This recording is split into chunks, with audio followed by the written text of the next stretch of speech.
Oh, well.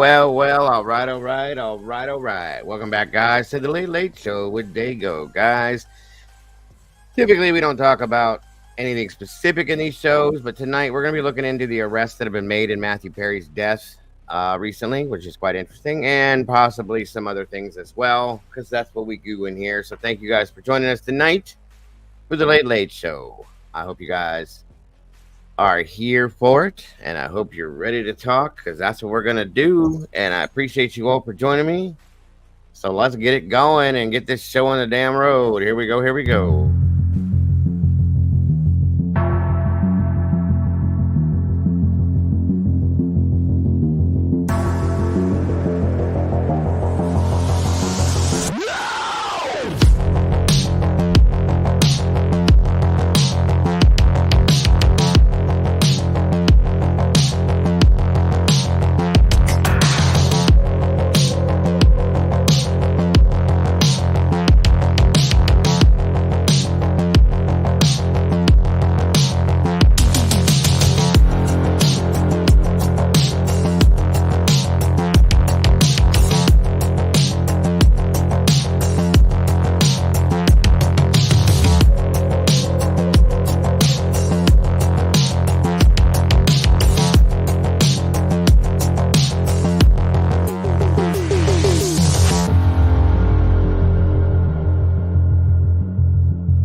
Hello, and welcome back. Good to see y'all. Good to be here again.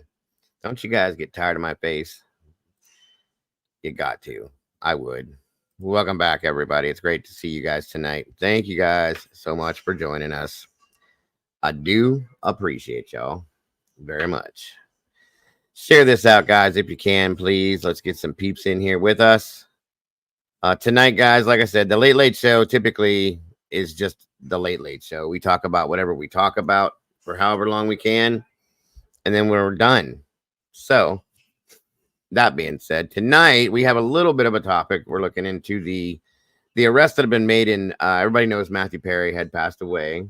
They put it off as a heart attack that had some other little things attached to it, but they didn't really go into.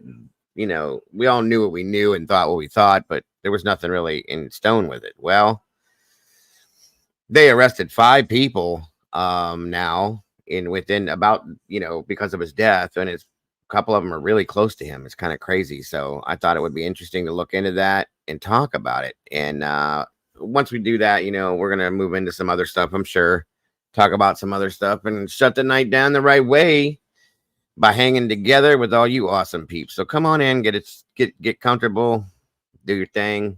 Let's do it. Come on. I hope you guys are all having a great night.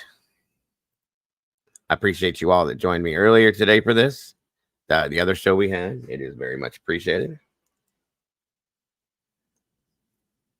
And it's great to be back with you guys. What better way to close out the night? So come on in, everybody. And please, I'm going to say it. Please make sure you hit that like button, if you will, so that we can get this into the algorithm and make YouTube happy. If YouTube's happy, I'm happy. And guys, if you get a chance, if you especially if you enjoy the show by some chance, go leave a comment for me in the comment section. Because again, that too makes YouTube happy. So even if you didn't like the show, if you hated it, you thought it was the worst show you ever saw, tell me about it. Leave a comment, please. I appreciate it very much. Come on in, guys. Get comfortable and let's do this.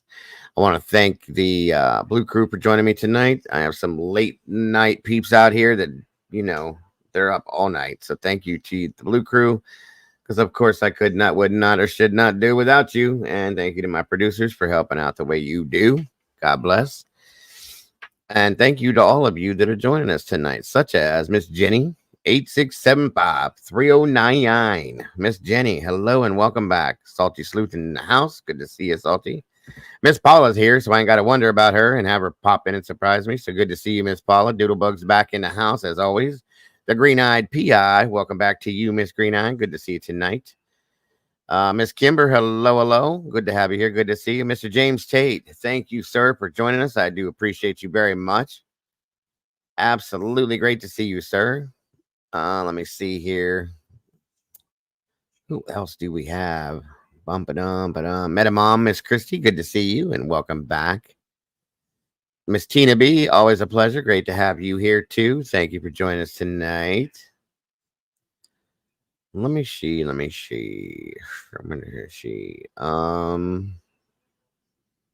Probably not a whole lot of you guys in here.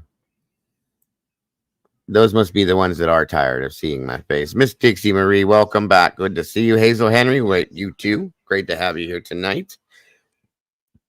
Craving Crimes in the house. Great to see you. Great to have you. Mittens for Kittens, 435. Welcome back to you. Pancake Corn. Great to see you tonight. Suggin these nuts. Thank you for joining us tonight. I appreciate you. Sug on these nuts. These names, you guys kill me with these names. Party of Fives in the house. Haven't seen you in a while. Good to see you. Good to have you. Miss Norma Fralin, welcome back to you, dear. Good to see you. Brandy B. You're doing a late night. Good to see you, Brandy. Good to have you here, dear. Thank you for joining us. Appreciate you guys very much. Let me see. Anybody else? I just want to sing now. 8675-3099. You did that on purpose, didn't you, Jenny? Aqua Shift. Hey, welcome. Good to see you. Good to have you here. Miss Sarah Maddie, welcome back to you. Great to see you. Great to have you here. Well, you be as quiet as you need to be, but you're still here, and that's what matters.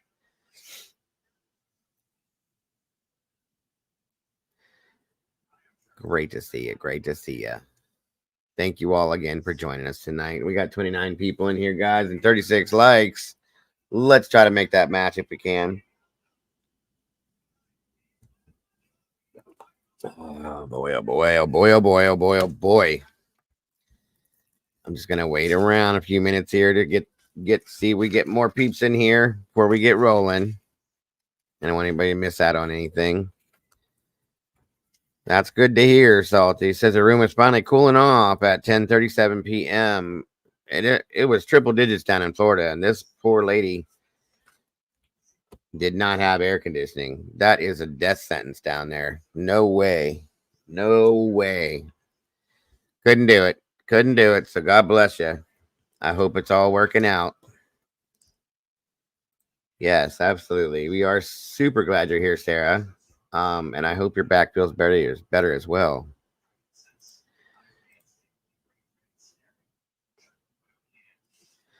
Yeah, I don't know how any of you that live down south can live with your air gone like that. That's too much to me. Way too much. Thank you, Metamom. Miss Sherry made that for me, actually. And I do appreciate it. Did a great job with that. A lot of the mods have been getting into these graphics lately, and they're doing great stuff with it. I'm still not there to par, Welcome back, DS. It's an all-day show. Hey. Listen. My child is 18. He's on the phone with his friends and doing his thing, and he don't want to mess with me too much. And I get it. My wife is 1,200 miles away from me, down in Alabama, and I get lonely. So I'm spending my days with you guys, the best people out here. So that's why I'm here all day now. if I can be. I'm not, I don't like to be, I don't like quiet, and I don't like that peaceful. I don't like being alone. I don't know when that came about because I used to love it. I used to love peace and quiet and leave me alone. You know what I mean? I used to like that stuff. I just don't like it anymore. I like knowing there's people in my house moving around doing things, and I get lonely. So my wife has been gone since Friday night, this past Friday night, and she won't be back till Sunday.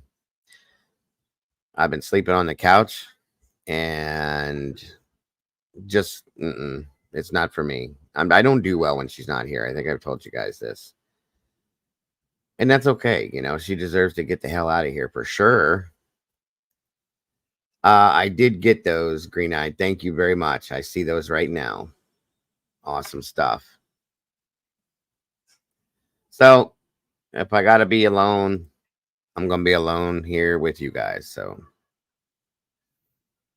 it's 103, 103 at 9 p.m. temperature. Oh, it's 10:39 p.m. Sorry, Brandy, I didn't see where it separated. Real feel is 89. No AC, just fans going. Temp out is 108. Ugh, God, that's so gross to me. I couldn't do it. It got up to 100 degrees here today with the real feel. It was like 101, I think, or something like that. The temperature went up to 97, but the real feel was 101. That's what I meant to say. Sorry. And it was just nasty out again. Caca. So I don't do that. I don't go out there and that stuff. Welcome back, Debbie Clark. Good to see you. We were under heat warnings too.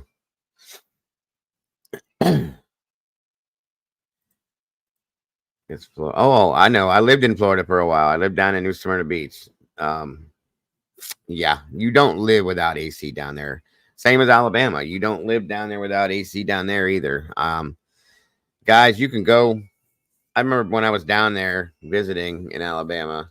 I would get up in the morning and I would go to the door because I like the air down there when it's not hot. You know, I'd rather be down there in the fall or like maybe even the winter. I was down there in March and I liked it. It was still warm.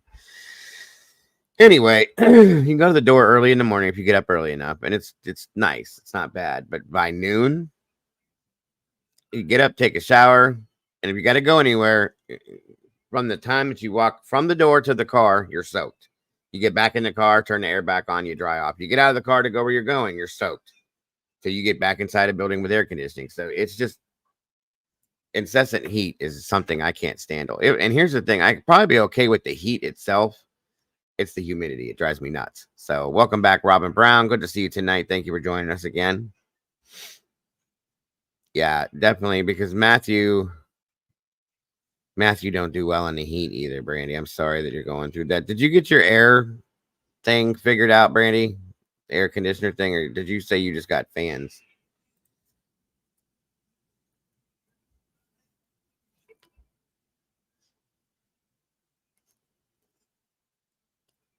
I see 42 of you in here with 39 likes. We're getting caught up. Good to see you.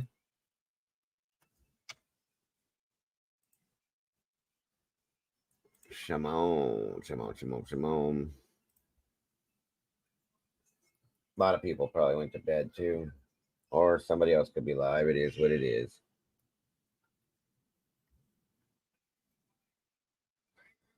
About a room AC in case of emergency. You got to have those. Yeah, I agree with that one, Kimber.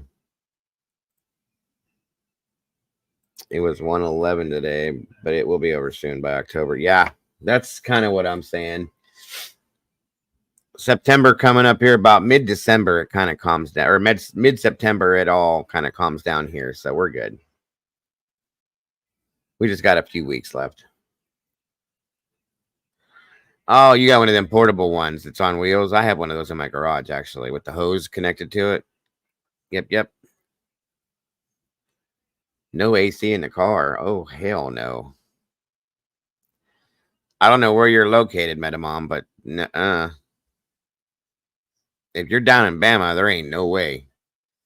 I'm pretty sure you said you were in Bama, didn't you? Or am I wrong? Yeah, when the sun goes down, you get a little bit of relief, but when that air is just hot and muggy,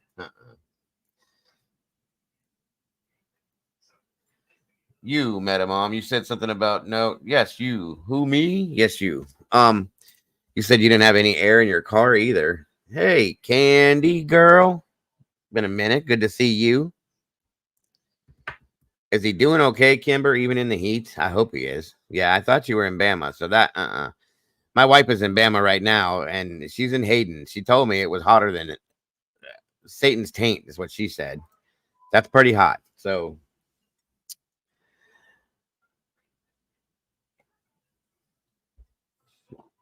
there's my Andy Rose. I wondered where you was. Good to see you, dear. Taking it slow. Good, good. Listen, as long as he's doing okay and he's, back to kind of working and keeping himself busy and it makes him happy, then good, that's good. It probably helps him to keep motivated. I remember that. My car has 240 AC, two windows down, going 40 miles an hour. There you go. I love it. My dad used to say that. That's funny, Andy. Come on in, ladies and gents. Where's Cap Matt? I like when Cap's in here. Leaving Monday. Absolutely. And you guys better be careful, Kimber, and I don't expect you to come in here when you're on vacation, but just stop by and say hi so we know you're doing okay. And Mr. Kimber's doing good too. We're 36 peeps in here. 39 likes. Well, that's good. Some people left already. The Ocean Breezes. God, I would play it. I'd love it. I would love it. You know where I do want to go? We're making actually plans because her family does it all the time. Probably down by you there, Salty. The next time that everybody goes to Bama after this trip that they made, we're supposed to go on an actual vacation. Like I said, she just went down to visit her family with my son, and that's all they've been doing. They haven't done anything, unfortunately. They're just kind of hanging out and doing their thing. But the next time we go down for an actual vacation, welcome, True Seeker. Welcome back, Susbusters. Good to see you tonight. But we're supposed to go down. We're going to Bama to Hayden, and we're going to meet up with them for, I think it's 1 or 2 days. And then from there, we're going to the Gulf Shore, and we're going to spend a week at the beach down at the Florida Bama shore. Because her family does that a lot. Is there a well, damn. Hold on a minute. Let me do this. I always feel like I'm talking to empty air sometimes, and I just don't know. 1 minute. There we go. Check Discord, Salty, if you don't mind.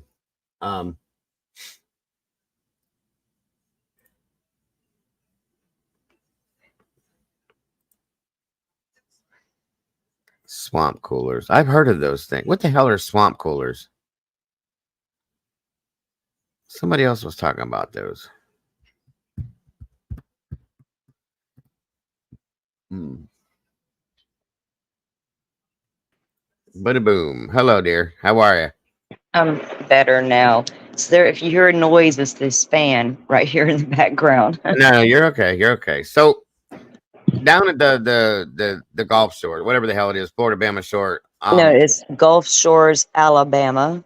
There we go. Thank you. The Floribama line is where the bar is. There's a bar, the Floribama, and it's sitting on the Florida Alabama state line on the beach. Is there a casino? They're my neighbors. Gulf Shores, Alabama. Okay. Yeah. Is there a casino down there that you know of?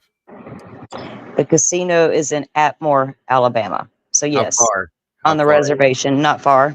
Okay, that's where we're going. We're going to go to the beach down there, and then we're going to this casino, they said, because they go all the time. Yeah. And that's the whole vacation, supposedly for next year. I don't know. So we'll see. Yeah, there's a big casino over on the it's on the Indian reservation. We have the Porch Creek Indians, right? Yeah. And there's a very large reservation here, and like I know half of them. So anyway, the casino is on the property. And that's why, because that's in Alabama, because Florida doesn't have the casinos. The Mississippi has them. We just go there. Right. But yeah, there is the big one is in Atmore, Alabama. And Atmore, Alabama before that was a tiny people didn't even know. They're like, who, what, where? Yeah. But it's not far. It's not far from here at all. It's not far from Gulf Shores. That's the whole plan, though. We're supposed to spend certain amount of time on the beach, like half the week at the beach, for in that area, and then the other part of the time we're going to this casino and doing this, which is great. Because the casino's not on the coast; it's up inland. You know what I mean? It's on the reservation, of course, but it's not far from Gulf Shores. Gotcha. Well, if everything works out well, folks, that's actually the vacation we're supposed to take next year. They've all decided that. Since we didn't get to do a vacation this year, that's happening next year. So we'll see. And I'm sure. And if I do it, fingers crossed, if everything works out, I'll probably go live from there a few times while I'm there too, so you guys can see where I'm at. Orange Beach, Alabama, and Gulf Shores, Alabama, are almost the same. I mean, they're like, because you got Pensacola Beach, Perdido Key, Florida, then you got your Orange Beach, and you got Gulf Shores. We're all strung along the Gulf Coast here. Gotcha. How far? So if I go head down there, then how close will I be to you then? From me to Gulf Shores, I can get there in an hour and a half. Oh, okay. That's a little further. I got you. It's not, I mean, depends. I mean, to me, it's my cousin lives over that way, so it's never been a big deal to take that ride. You know what I mean? It's just, but yeah, it's about an hour and a half. It's technically because I can go two ways. I can go the interstate and go that way. I can go through town and go the back roads, or I can hit the beach and go the beach way, right? But it could be like an hour and a half, depends. Yeah. No, I got you. Welcome, Peaky. I'll tell you one thing is I love Alabama when we do go down. It's beautiful. The air is beautiful. It's just beautiful in general. But and my daughter-in-law, she took the twins. My twins' birthday is today. Actually, they always go to Alabama for their birthday. They were going regardless of what happened. So my wife, we weren't able to go on the vacation, but she still wanted to see her Aunt Thelma, who's 104, and all that kind of fun stuff. So she rode with my one son down, Junie's dad. And they're just, like I said, they're just hanging out. So anyway, welcome, Gina. Good to see you tonight. What the hell was I saying? Oh my God. Oh, my daughter-in-law, my other twin's wife. Okay. She's never been down there and driven down there. And that's what she did. They drove down, blah, blah, blah. They're all staying at my wife's aunt's house all together. She had a big, huge house in Hayden. And she lives there by herself now because all her kids are grown adults and they've moved out. So she's got all these extra bedrooms. So everybody just stays there with her because my wife's family don't believe in sending people to hotels and motels. No, hell no. Why would you do that? If you got family in town, you don't go to hotels. Exactly. That's and exactly the hotel on the beach ain't cheap. Trust me. Right. So, the locals can't even afford that shit. We don't want to, but. Yeah. And I was talking to my daughter-in-law today when my wife called and she was like, how did you do this? And I said, what are you talking about? She goes, this ain't nothing like up there. And I'm like, what do you mean? She's like, I hate driving anywhere you got to go. First of all, it's an hour away because they live on top of a mountain in Hayden, like I said. Second of all, she's like, and my wife starts laughing. She goes, she ain't used to the freeways yet, hon. And I said, what, the 12-lane highways where everybody drives 100 miles an hour? Are they going through Birmingham? Oh, it's all around Gardendale, Birmingham, Warrior. Yeah, Birmingham to Huntsville is pretty hardcore. You're on the speedway, definitely. Pensacola and Alabama ain't like this. The Gulf Coast, it gets trafficy because we got tourists, but that's the only reason. Nobody goes the speed limit. But there's no freeway on the beach. No. 12-lane freeways, folks. I couldn't handle. Yeah. When I first got there, I was like white knuckle, like, oh my God. Now Birmingham's horrible, dude. I don't like driving through Birmingham, Alabama. Yeah, it's crazy down there. So I don't like driving on the turnpike in Central Florida neither. Then people kill you down there. I did that once down through when we first came into Jacksonville. When we went down to Florida a long time ago. And as soon as you go under that overpass and you hit Jacksonville, the freeway spreads out. And again, 12 lanes, 100 miles an hour. I'm like, good God, now I had to pull over. I went in. Between right around there going toward, there's certain parts of Florida highways you need to be running about 100 or you're going to get run over. That happened to me. It happened to me in Bama too. But see, in Ohio here, like we take we got 77, 76, Route 5, 88. Those are our main routes, and they're 2-lane highways. That's it. And it's like 65 to 70 miles an hour. That's it. And that's like putt, compared to everybody else. So that's what I'm Yeah. used to. And Yeah, I this don't end of Florida ain't like that central and south. That's a whole different beast. We are very different down here in Northwest Florida. That's why I like New Very Smyrna. different. I love Yeah. New Smyrna Beach because it's small.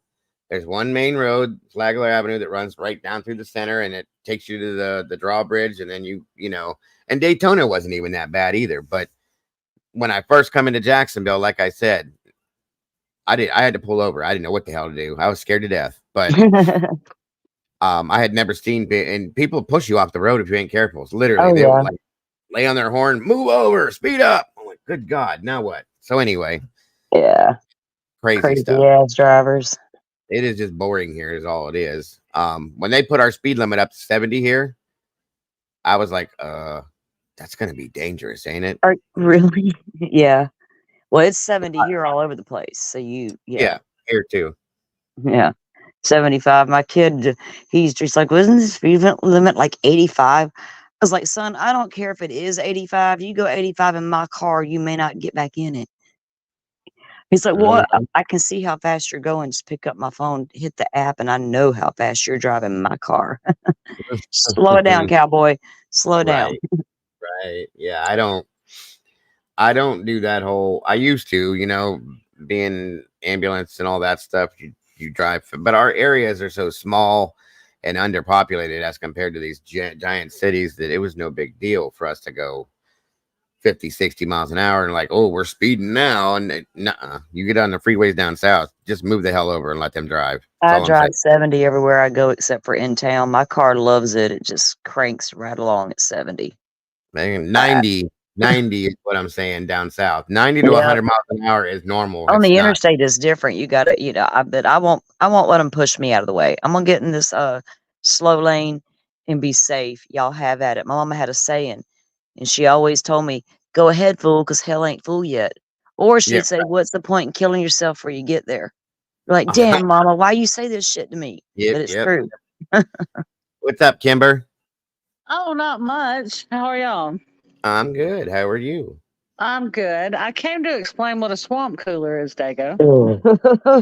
Tell him, Kimber. I've heard over the past 2 years, I have seen a lot of you guys from down south talk about my swamp cooler broke my this month. I'm like, what the hell is a swamp cooler? Most people in the South do not use swamp coolers because here's what a swamp cooler is.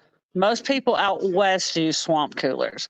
Okay, because like we use central air conditioners in the South but a central air conditioner just a swamp cooler puts moisture in the air. Yeah. So that's why they use swamp coolers out west because Arizona they have dry air.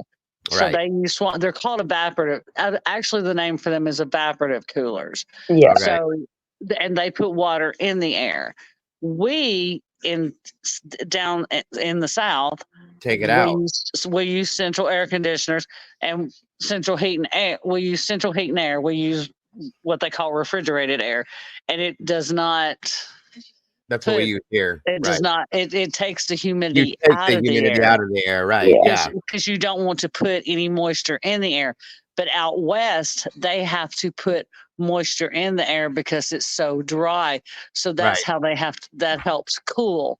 So that's what a swamp cooler does. And there's some places that don't even have air conditioning. My niece moved to Seattle because they're military, and they didn't have AC in the apartments. So when they finally got on base, now they are medically required to have AC because their child has asthma. It took, so they have to be careful. They have to send them to areas where people do have air conditioning because it's not. I freaked out. Like, we mean they ain't got no AC over there? Like, what? We would not. We're like, no way. Now we could do without the heat here, where you guys couldn't. You know what I'm saying? Your blizzards and shit. But yeah, it's so weird that some people don't your blizzards and shit. Y'all get ready for all that. It's coming, all you summertime. And I'm gonna be honest. I've only complained the past couple of days about the heat because I can't stand winter. But right now, Florida's trying to kill us. That's all there is to it. And that's Kimber, get prepared, Kimber. And that's like sometimes people will use. A lot of people will install a hold on, a heat pump.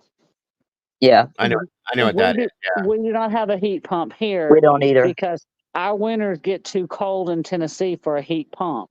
Just like your winters in Ohio get too cold for a heat pump because you would be running on emergency heat all the time. Right. So heat pumps are more for more like for a Florida. Places like here that don't need it as bad. Yeah. Yep. Absolutely. Because I will not be freezing to death. I will freeze all winter because that's just me, but I won't be as cold as y'all. And I'm going to go ahead and tell you now, I'm so sorry y'all have to deal with that because it's harsh, it looks like. But a heat pump can also cool too. It can be used for dual. Yeah.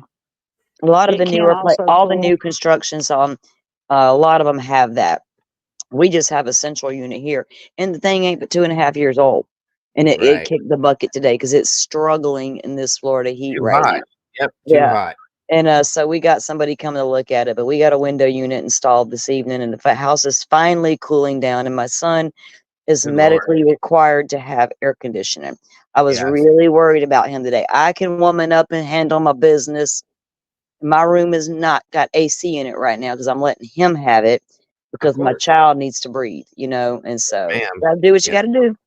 Feels like living in a hurricane after a hurricane's over. It's all it is. I'm used to it. Right. Well, and as far as that blizzard thing goes, we ain't had a blizzard it's been at least 5-6 years here that I can think of. I might be wrong, but we had one snow last winter, and it was literally like 1.5 inches, and that was it. I wouldn't survive it. I don't know how to live in it. Like y'all don't, you know what I'm saying? I feel bad when I see all that shit. I'm like, wow, how do y'all live with that? Like, you got to go get like a hurricane. You got to get all your supplies because you're not gonna be able to just run to the store in a blizzard, right? No, we do. We drive in them all the time. We go to bars. We go to the movies. We go shopping, go to restaurants. No, you might back over somebody or not, or not. Do you know when I go to the grocery store? Because I don't go rush out to buy stuff. I'll go to the grocery store after it snows because everybody's already gone to the grocery store, so I don't have to worry about a long line. I can just go in and get what I need, unless it's milk, bread, or eggs, and then there's nothing left of the milk, bread, or eggs because I guess everybody wants to make French toast or something. So there's none. Stop it right now. Stop right now. Don't you dare say that word again. Those words. What? French toast. Don't say them again. Oh. You just made me say it, damn it. Let's not talk about food. I ain't been eating nothing but nothing since my wife's been gone. I told you you gonna make her whip all of our butts because you didn't eat. And we've all told you. I don't eat it. I nibbled on a few things, but French toast is one of her things. And oh my God, I love it. I don't need it, but no. Anyway, welcome, Draw. It's great to see you. It's been a while. Hope you're doing well. And thank you for joining us tonight. No, we ain't really had no snow, guys. Honest to God, we haven't had any snow that is like the year before that. We actually had Christmas Eve and Christmas Day. It snowed. It was beautiful. And I love it. That's when I want it. I don't care about it any other time. It don't bother me, though. I could drive the Indy 500 in the snow because I had to take when I went to the fire academy is what they call it. It's the Ohio Fire Academy. It's really not an academy. It's just a school, but they teach you and shit. We have to take defensive driving courses to drive ambulances, fire trucks, and all this special stuff. You got to back a fire truck down a blind alley at 40 miles an hour. That's scary as hell because you can't see what you're doing. You got to drive through the cones in an ambulance, and you have to drive over different things. All those kinds of things. You have to learn how to do it at certain speeds and all that. Yeah. And it's crazy how you have to, everybody, like I said, everybody has their, brand of weather to deal with. I couldn't drive in that stuff, though. I don't mind it. I don't mind it. Now, what I don't like is now that I notice I'm going to be 50 in November. I used to wear shorts all year round. I didn't care. Okay. Now what has started happening to me is that now I get cold from the inside out. When that happens, it is very hard to warm up, and I don't like that. It is. Yep. Draw, I've been here all my life in the deep South, and we didn't grow up with AC. Not many places had. She's right. And only places that had them were like the hospitals and the malls and the things. And My you know, mother-in-law. yeah. Yep. And but now I promise y'all, the humidity. I don't know if it's global warming or what the hell's going on, but the humidity in Florida gets worse every single year. Like Right. I hate to even say that because I love living here, but there's certain times of the year you will literally walk out that door and you have to go back in that house. You just Well, can't. The humidity gets worse here every year too. We were sitting outside tonight at the funeral home, me Mhm. and all those people, Mhm. my family. Okay, my family. Remind me of my last funeral, Kimber Hush. And we were sitting outside, and oh, my neck. Oh, I had my hair down, and my neck was just like Oh just God, girl, I know, right? ringing, flipping wet, and I was like, "Oh my gosh, I'm gonna die! Mm. I'm just No. gonna die." And my cousin comes out there. Now y'all have to remember she's like 4'8", 4'9", maybe. She claims she's 4'9". I'm like, I don't believe you. You're a Just let her liar. have it. Let her have She it. wears a Let her she have wears it. Let a her size have it. she wears a size 3 shoe. She's Let her have it. 70. And Yes. she goes, this is she goes, whew, it's hot. I'm like, well, first of all, you got long sleeves on. Secondly, no, this is not as cool as your porch. It's hot out here. But my Right. hair, it was just I went and I could just feel the sweat running down the back of my neck, and I'm like, Lord have mercy. Mhm. And my brother's like, Yeah, "Are we gonna be in Florida next week?" I'm like, "I know we're gonna be in Florida. Will you but shut you can up?" pull your hair up in Florida and put on that I said, "I bikini. can pull my hair up in Florida," and I said, "And I can run And out you in can the get in the ocean. water. Thank you. I You can can get in run the out in the water. Exactly. ocean." I said, "I can't run out in the ocean right now." I said, There "If you I go. could," I said, "if I could run out in the ocean right now, I'd probably just let a shark eat me. It'd be better than listening to all these big mouths." Mhm. Oh, I it was done told the bad. sharks you were coming to leave you alone. There you Thank go. you. You're Where in Florida are welcome. you going again, Kimber? You told me before, but I forgot. Panama City. That's right. And It that should ain't be far from me, so I'm gonna do I'm gonna do my best to go see her. there Yeah, you go. I won't be far from Saucy at There all. you go. Don't get in no trouble, girls. Don't get in no trouble. Kimber. Let's do it. Let's get in some trouble, Saucy. See what You I know it's said. gonna happen. Thank you, Doodle. Well, if you do it, then let us know, and we'll see what we can do to keep you guys out of that place. You know what I We are mean? not taking evidentiary pictures. We're just Nope. not. Nope. There you go. Whatever stays in Panama stays in Panama. Bing, That's bang, right. boom. I Whatever will happens write in your name in Panama the stays sand, in Dago. Panama.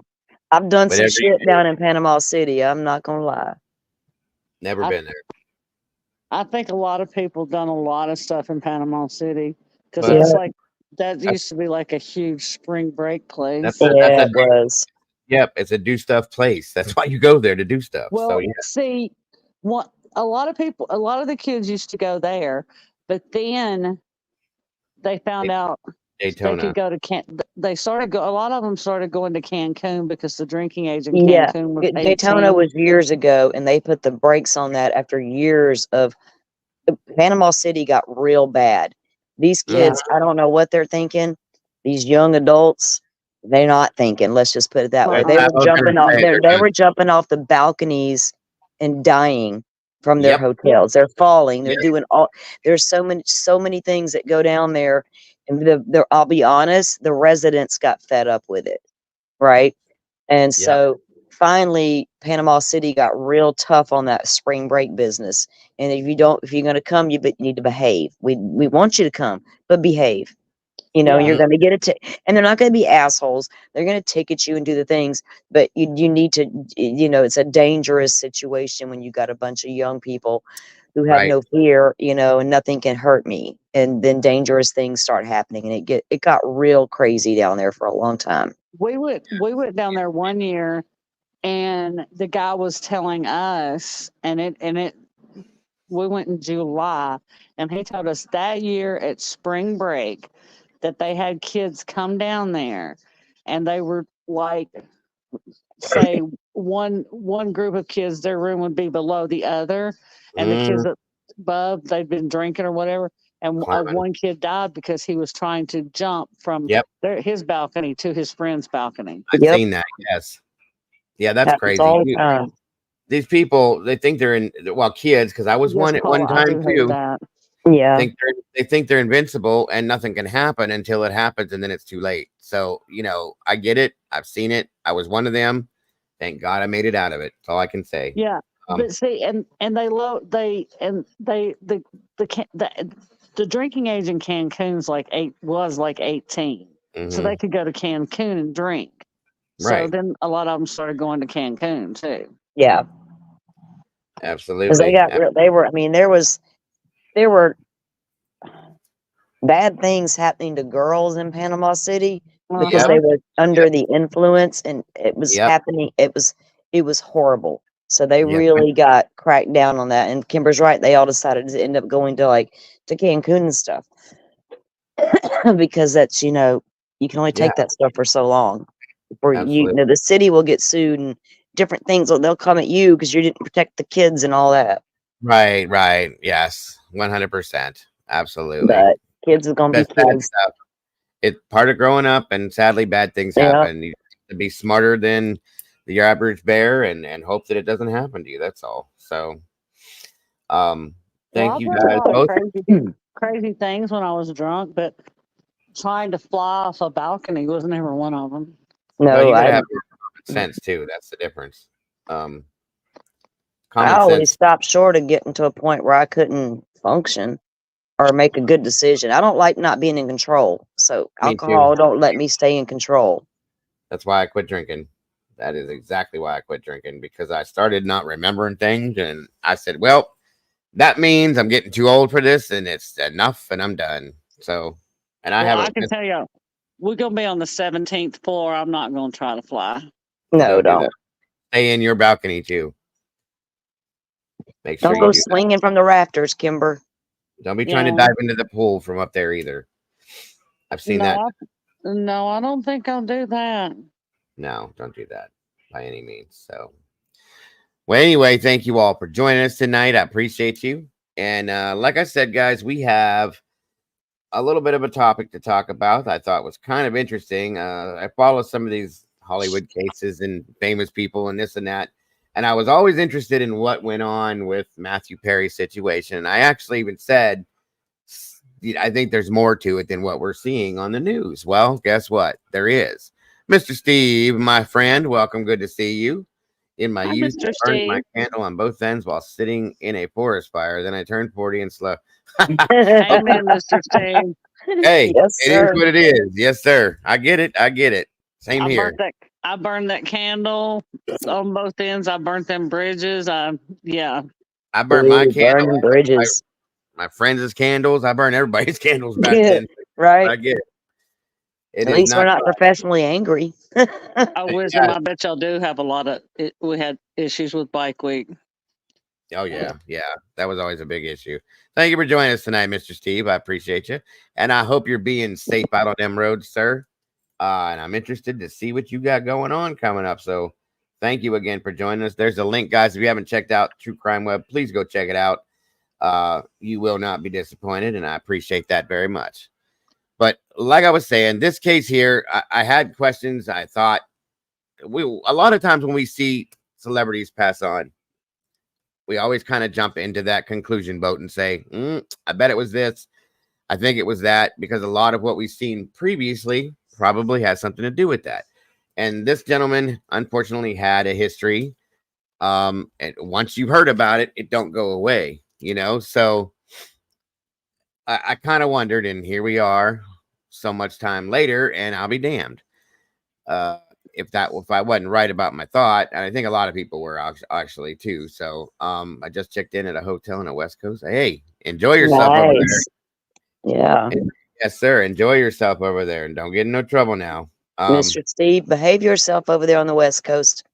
Yeah, I think it's gonna get crazy over there too. That's for damn sure. I've heard stories. Yes, sir. Yes, ma'am. But anyway, I was actually kind of floored. I thought when they said if something was going to go down, that it would be that they know of a person that may have been involved, or he himself did something and they found it in his system or something. No, guys. 5 people been arrested in this scenario now. Okay. And they're being charged for murder at this point. And the people are doctors for one, and somebody very close to this man was arrested, which blew my mind. And I'm like, wow. They said, and I have a press conference to show you guys about it, but they're talking about like they're not taking this anymore. I don't care who it is, who you are, how much money you have, or whatever, but they're taking these people down one by one because it's got to stop. And I agree with that. So it's the ketamine in it, Dago. It is the ketamine, yes, ma'am. Killer K, Killer K. I'm telling you. I'm telling you. Go ahead, Kimber. That's what happened to my best friend. One of my best friends last year. She started. You can get this stuff online. Oh yeah, yeah. And you can teledoc, and that is the most ridiculous thing that you can do. Ketamine needs to be given in a doctor's office in a controlled environment if it's given, and you need to physically see the doctor. She started taking it, then she got off of it, and her health declined so quickly, and she was gone. Yeah. The problem I think we're going to see, because Dago and I chatted briefly about this earlier, and I told him I did see it, but I hadn't had a chance to review any of the material yet. But knowing what I know about Hollywood and of stories I've seen and covered and what happens, it's the doctors. Okay, people like certain people will seek certain things. Certain doctors are willing to provide those certain things. Look at what happened to Michael Jackson. Yep. Oh yeah, same thing. Yeah. So this is going to be a part of that, I think. Not that case, but I'm saying the doctors that are willing, to do that. I watch shows sometimes. I don't even know how it was on my TV. I was in my room doing something, and I walked out. I come back in, and like the Kardashians or whatever was on, and I wasn't paying any attention. All of a sudden, I heard that girl say, "I need a beta blocker." And I turned around, looked at the TV, and I thought, why? It was for anxiety. I already know why. Okay. Yeah. I already know why you're about to take that beta blocker. But instead of being prescribed anxiety medications now, they're getting the beta blockers to do that job. And I thought that was I felt like that was not appropriate for the TV. You're out there, you're pushing, now you're pushing something else, And I thought, where y'all, and they're not the only person I've heard talk about that out of LA recently. Well, especially that can be used. That's for heart conditions as well as anxiety. Yeah, I know because I have it, but it's not something you take like for fun and be like, oh, I'm taking. You know what I mean? It was to me, it was icky. It was very icky. When you have that kind of money, you can do what you want, and they got teenagers watching these shows. That's not good, Because I don't take my beta blocker for fun. I take it for to keep me from, because my mother had heart issues, and my doctor gave me the beta blocker because my mother had heart issues, and she, there are heart issues in my family. Yeah. So, it's less likely if something were to happen for me to have a bad heart attack. But and like Salty, you're talking about the doctors. Look at Elvis and Dr. Nick. Look at Dr. Nickopoulos. Yeah, and I think it's a widespread problem there. I honestly feel like it's a widespread problem. Big time. And Doc just said that Calvin Klein is very popular here in the East Coast, which is a mix of cocaine and ketamine. Hence Calvin Klein. Oh my God, that's horrible. That's a scary thought alone just to say it together. Good Lord, Draw. But Draw, don't you and Draw, you as a doctor, I mean, like my friend could just get the ketamine online. I mean, it should be given. It's supposed to be monitored. Yes. It should be monitored. And you should physically come in to see the doctor. Or you just go to Mexico and get your treatment. But here's the thing. You can go to Mexico and do it all day long. Look at Maya. Okay? Yeah. So, and to avoid having to go to Mexico, that doctor is willing to do what it takes to get you what you need. Well, one of the text We got messages. my son approached me and said, "Mom, are you following that Kanye stuff?" And I said, "Yeah, I actually have a friend on Twitter and we DM off and on about it. We are watching the case. We're watching for bigger things, not like, oh, look at Kanye. No, we are watching for bigger things." So he's like, it came out that his dentist is giving him nitrous. I was like, "What?" He's like, "There's Mm, screenshots to prove it." He's like, "Have yeah. you seen that?" I was like, "Actually, I haven't looked at the case in about 2 weeks." I said, "But maybe I should again." He said, "Yeah, Mom, it's crazy." He's like, and so now my child has questions, right? I'm fine with Mhm. that. Come to me. I'm so thankful he does come to me and say, "Have you seen this? Have you heard that? Can we?" And then we can talk about it, right? Yeah. Now he understands going to the dentist. And, so what's this dentist doing? And they have all this communication about it. Can you get me this?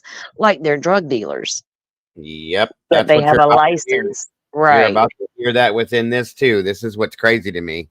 And it's basically protected within these communities of these people that have money. One of the texts that they found within this group of 5 people was between a doctor and Matthew Perry's personal assistant. And then the other doctor that's involved, as you'll see, the assistant got a hold of this person, blah blah blah. One doctor said to another, let's see how much this idiot will pay. $55,000, $2,000 a vial of ketamine that they pay $1.99 for, or something stupid like that. $2,000, come on now, like this is insane to me. Look, when I was in Yes. Mexico on vacation, they literally have kiosk, and you can go Yeah. up to that kiosk and buy your Xanax, buy your Oh, Valium, right yep. without a right there, no questions asked to buy it. I was Yep. like, "Holy cow, are you kidding me?" There it was. Yeah. Part of life. Part of So life. not No. everywhere is regulate. You know, it's crazy, and there's a lot of shouldn't be's, and there shouldn't be, but there are. You know, and Mhm. so it's I don't know, man. I don't know what they're gonna do about it. That's a California problem. They need to fix it. Yep. When I told my brother, because y'all know my brother's a veterinarian, when I told my brother that my friend was getting ketamine online, he goes, "What is she doing ordering it from another country?" I'm like, "No, there's these places that you can go online. This was called Joyful Life or something, and you can go and order it online and you do teledoc and it's in this country." He goes, "Kim, I put dogs under Yes. with ketamine for Right. surgery." He goes, "I use that for surgery on animals." He says, Well, "That's that's what what I it put them is. under That's what it with." is. It's an anesthesia-based Right. medication. A doc just said there are MDs. We have that here too, doc, that are known as pill mills. And sadly, young generation anesthesiologists have a bad rap for throwing There's ketamine an parties yeah. to their friends. Yes, ma'am. Yep, there's an entire documentary on the two brothers from Florida who started the pill mills. Mm-hmm. It was a horrible mess in Florida for years because of you could drive by these doctors' offices and see them lined up out the damn door. I've That's seen how it I with my ended own up. eyes. That is how I ended up on And Percocet they for shut 12. them all down. Yep. They got them all one by one. It was crazy for a while. I mean, it was every time we turned around, there was another one being shut down. And there were Yep. It, many of us that were thankful for it because you got all them pill heads off the street to kill my baby in the car. yep. Yep. Yep. Very true. Very true. Very true. Yeah, I was on Percocet for 12 years. My doctor, not one time did he. I have back problems, neck problems, hip, all that stuff. But anyway, not one time did he offer me another way to fix the problem other than here, take this, this, and this, and you'll be good. 12 years, guys. 12 years. And then one day, because he got popped by the DEA, said, well, we're not getting that to you anymore. I said, excuse you? You can't just take me off of this like this. There's no way in hell. There's no way. Then he gave me something tramadol for a while, which did nothing compared to what that did. I couldn't function without this shit at that time. So luckily, I worked through that and I got away from it. But and that was God 8-10 years ago. But still, 12 years, you guys, to have to live on this stuff. Yeah, No. that's a And long look at it time. here. And it's hard to stop that. Like you said, you just have to work through it. It was not easy. And good for you. I know it couldn't have been easy, Dago, and I know that. So that's good for you that you were able to do that, because I know that wasn't easy. It was for about 3 months. I was very rough, and I was scared, and I was sick, and I didn't know what was going to happen. I'm grateful to say now that I did it, and I'm nowhere near it. And I tell people now, well, they don't give that stuff out around here anymore. They just don't. You go to the hospital for something, you gotta get, like, if you go in for, like, you break your leg, let's say, and you go to the emergency room, they will give you like a 4-day prescription of that's Yeah, because if you've that. got to go to your primary. I mean, the Yeah, ERs in Florida aren't going to give you anything either. They will yeah, they get you don't. comfort. Now, they have ways to tell if you're faking. If you walk into an ER and you're in full tent blown pain and your blood pressure's through the roof, 9 times out of 10, you're not faking it. But if Yeah, you we walk have in there and tell them you're hurting like, oh my God, it's a 10, and they check your blood pressure and your heart rate and everything's good to go, yeah, you're a red flag right there. it's called pill seeking, and we have it here all over the Yeah. place. It's bad. Thank God it's gotten less and less and less. But Yeah. unfortunately, our opiate problem turned into a It's heroin problem. always some kind of drug, you know? I mean, Yes. it's been around forever, drugs, and unfortunately, it's like they move on to the next one, you know? Right, It's right. crazy. But making these arrests and things like that will hopefully, start to make a difference. Yes, yes. Thank you, Draw. It really was something that I didn't at that point in my life didn't feel I was going to be able to do. Okay, because when you deal with that, so at that moment you feel I can't handle this, because I couldn't move or function without those at that point. Luckily, I found the right doctor who showed me how to do exercises and do this and do that to help me to deal with the pain, which I'm numb to at this point for the most part, but and other options to get past that point. I don't drink anymore, and I became an alcoholic at one point because of the pain too. That's why I quit drinking, and that I don't understand, because that I drank on a Friday night, and I woke up Saturday morning and I said, you know what? I don't like this anymore, and I don't want to do this anymore. And that was, I stopped drinking there, and I didn't pick up another drop of alcohol for about a year.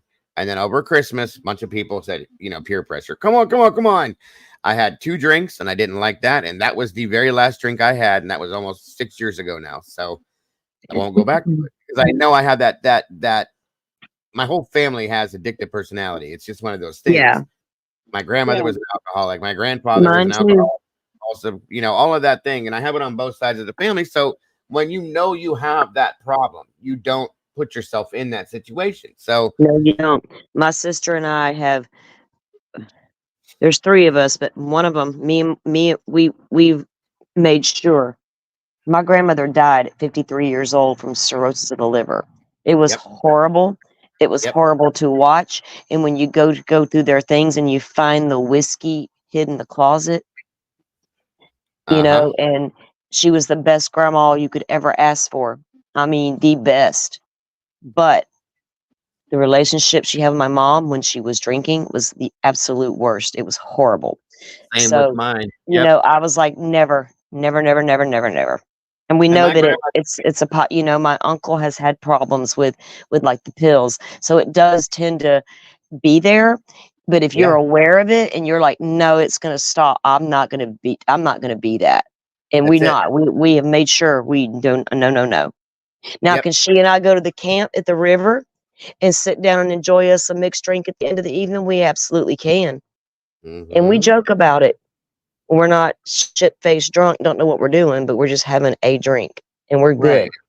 And see, my wife still drinks, okay? And she does it, she does it the right way, I should say.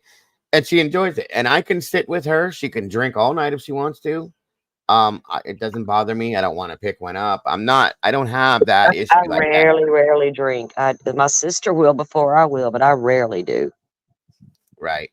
But I'm grateful that it was easy. I wish to God that I could do that with cigarettes. And I'm working on that now, is getting rid of the cigarettes. But, one thing at a time, because I've been on this whole weight loss thing and it's working, but I'm afraid that if I just go right at it hard, cold turkey, I'm going to start picking weight up again. And I don't want that. So little by little, I'm doing these things one at a time. And just 50 years old, I'm trying to get back into something without all this stuff. So it is what it is. Mr. Steve, you stay safe on those searches out there.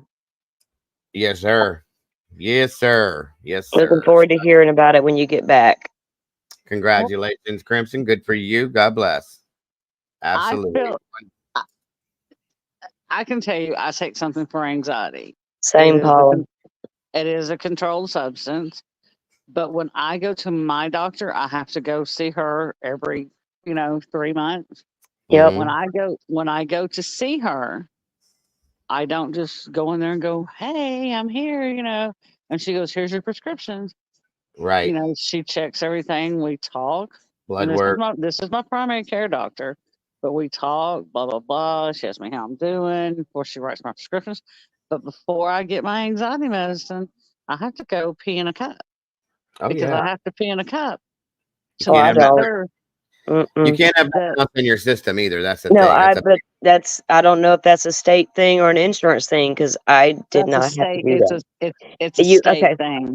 In Florida, because in Florida, if you want to go to the pill mill and get your opiates, then you're required to take your drug test for your marijuana.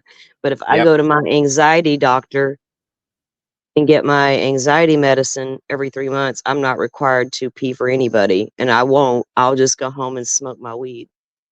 I'm not peeing in the cup. Yeah, I wouldn't pee in that cup for your pain pill. I'm not going to pee in it for that Ativan. I'm good. I'll fix it.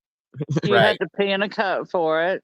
Yeah. Because of the fact that they want to make sure that you don't have any illegal substances. Yeah, they don't want you to have other illegal things, and then it could also affect your prescription meds. Yes. People don't. It could be dangerous. That's absolutely right. And I understand, and I mean I do it. So absolutely. Thank you, Crimson, again too.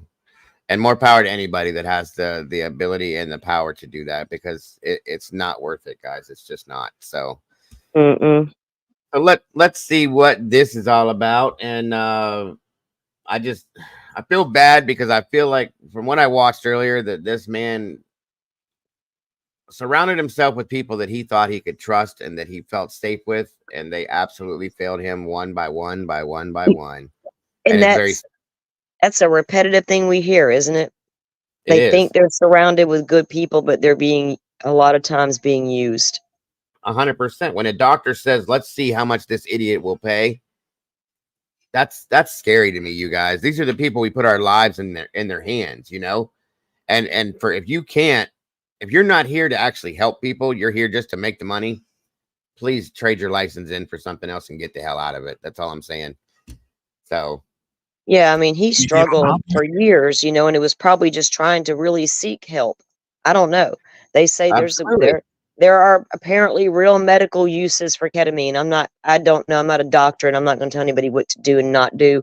But there's apparently doctors that use it. So, I don't know. Was he told this because they do some strange therapies out there, right? There is ketamine therapy, and if you do it right, you go to a doctor, you let them do what they're supposed to do. It works for people. And then it turns into this situation, which you're going to hear, because when you get to a point where you're liking it, I guess, and it's working, and you want more, and the doctor says no, you're at your limit. That's it. Then they go looking for more in wrong places. And then we get to this point, and that's what happened here. So it's a sad thing. But like I said, you surround yourself with people that you think are helping you, that you trust them. You're safe in their hands, and then you have this. So let's check it out. Culture icon playing the character Chandler in the legendary sitcom Friends. But Perry's rise to fame did not come without a price. He struggled mightily with addiction, both during the filming of Friends and afterwards. Matthew spoke publicly about his battles and wrote about it in his 2022 memoir, Friends, Lovers, and the Big Terrible Thing. Fans were heartbroken when Perry died in his hot tub in 2023 at the age of 54. 1984. His cause of death, the acute effects of the drug ketamine. After his death, everyone wondered, where did Perry get the drugs that killed him? And today, federal prosecutors say they know the answer and have arrested 5 people, including Perry's assistant, a doctor, and a North Hollywood woman known as the Ketamine Queen. Tonight, we will tell you the story of how Matthew Perry was killed. I'm Vinny Politan. Thank you so much for joining us tonight here on Closing Arguments. It was very shocking. It was tragic, the death of Matthew Perry. We knew he had struggles with addiction, but still, just 54 years old, dying in his hot tub. And for many people, we looked at this death, we're like, well, how exactly did that happen? Did he drown? Did he pass out? Was he drinking? Were there drugs involved? And the answers raised more questions about who's responsible. It was similar when Michael Jackson died. That was another tragic death. Michael Jackson, too, had issues. You know, his thing was he needed propofol. Thank you, Doodle. And wanted propofol to go to sleep, to get that good rest that he always wanted. He called it his milk.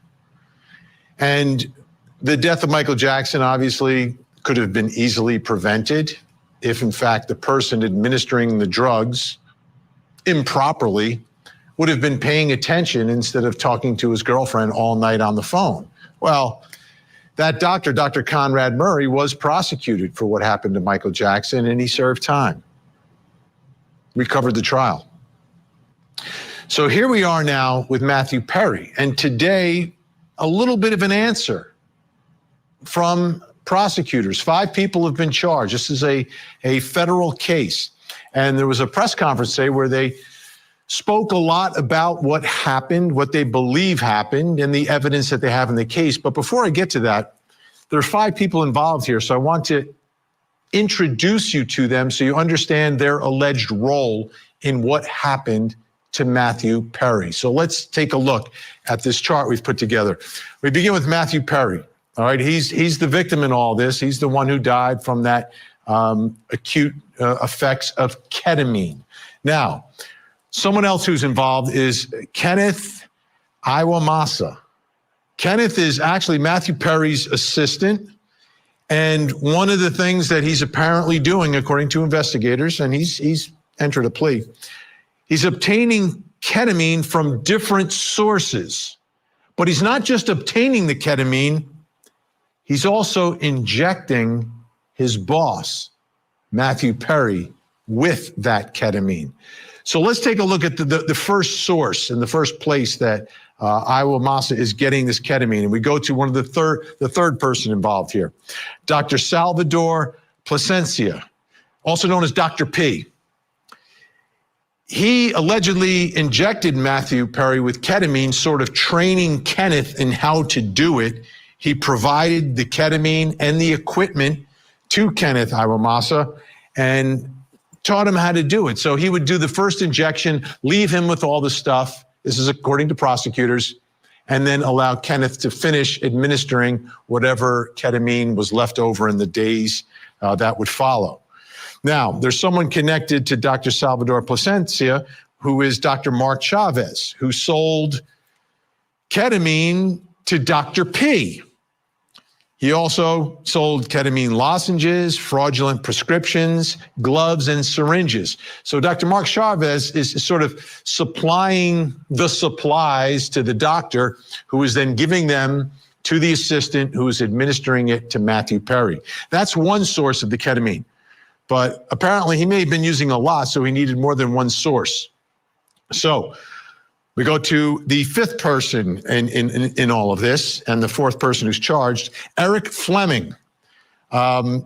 He's basically one who negotiates and executes the ketamine purchases between Perry's assistant, Kenneth, and the alleged ketamine queen. And he was sort of a middleman, a broker, and he would take his $500 fee. So he's sort of arranging the whole deal between Kenneth and the ketamine queen, who is the final person you need to know about. Jasveen Senga is her name. She's known in North Hollywood as the ketamine queen and allegedly sells liquid ketamine in unmarked, unlabeled vials. And it's not clear where that ketamine is necessarily coming from. So those are the people involved. So now let's take a listen to the federal prosecutor here describe what they believe they uncovered here in figuring out how Matthew Perry was killed. Following Mr. Perry's death in October of last year, law enforcement, my office, and our partners represented on this stage began an in-depth, wide-ranging investigation.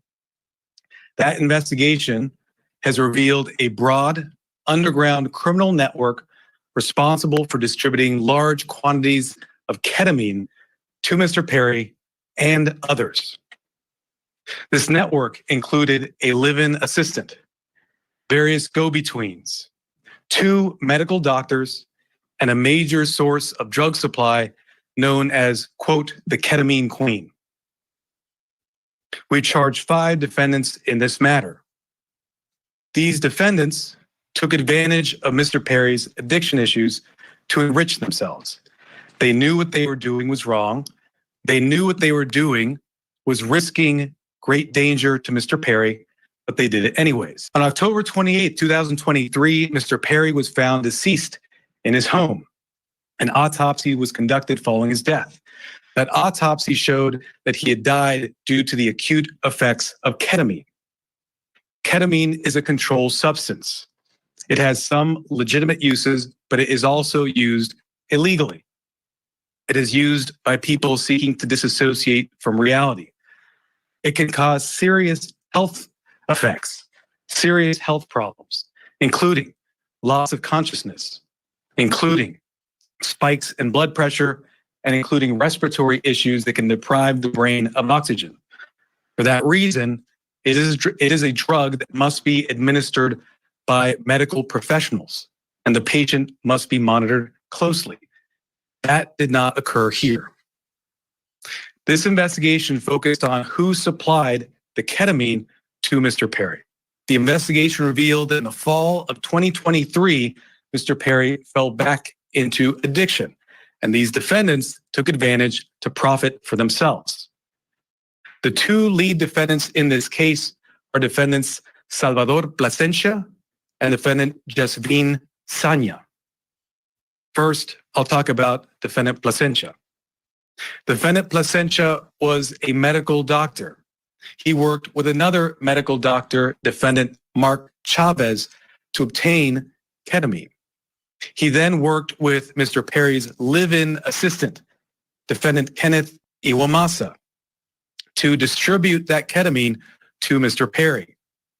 Over 2 months, from September to October 2023, they distributed approximately 20 vials of ketamine to Mr. Perry in exchange for $55,000 in cash.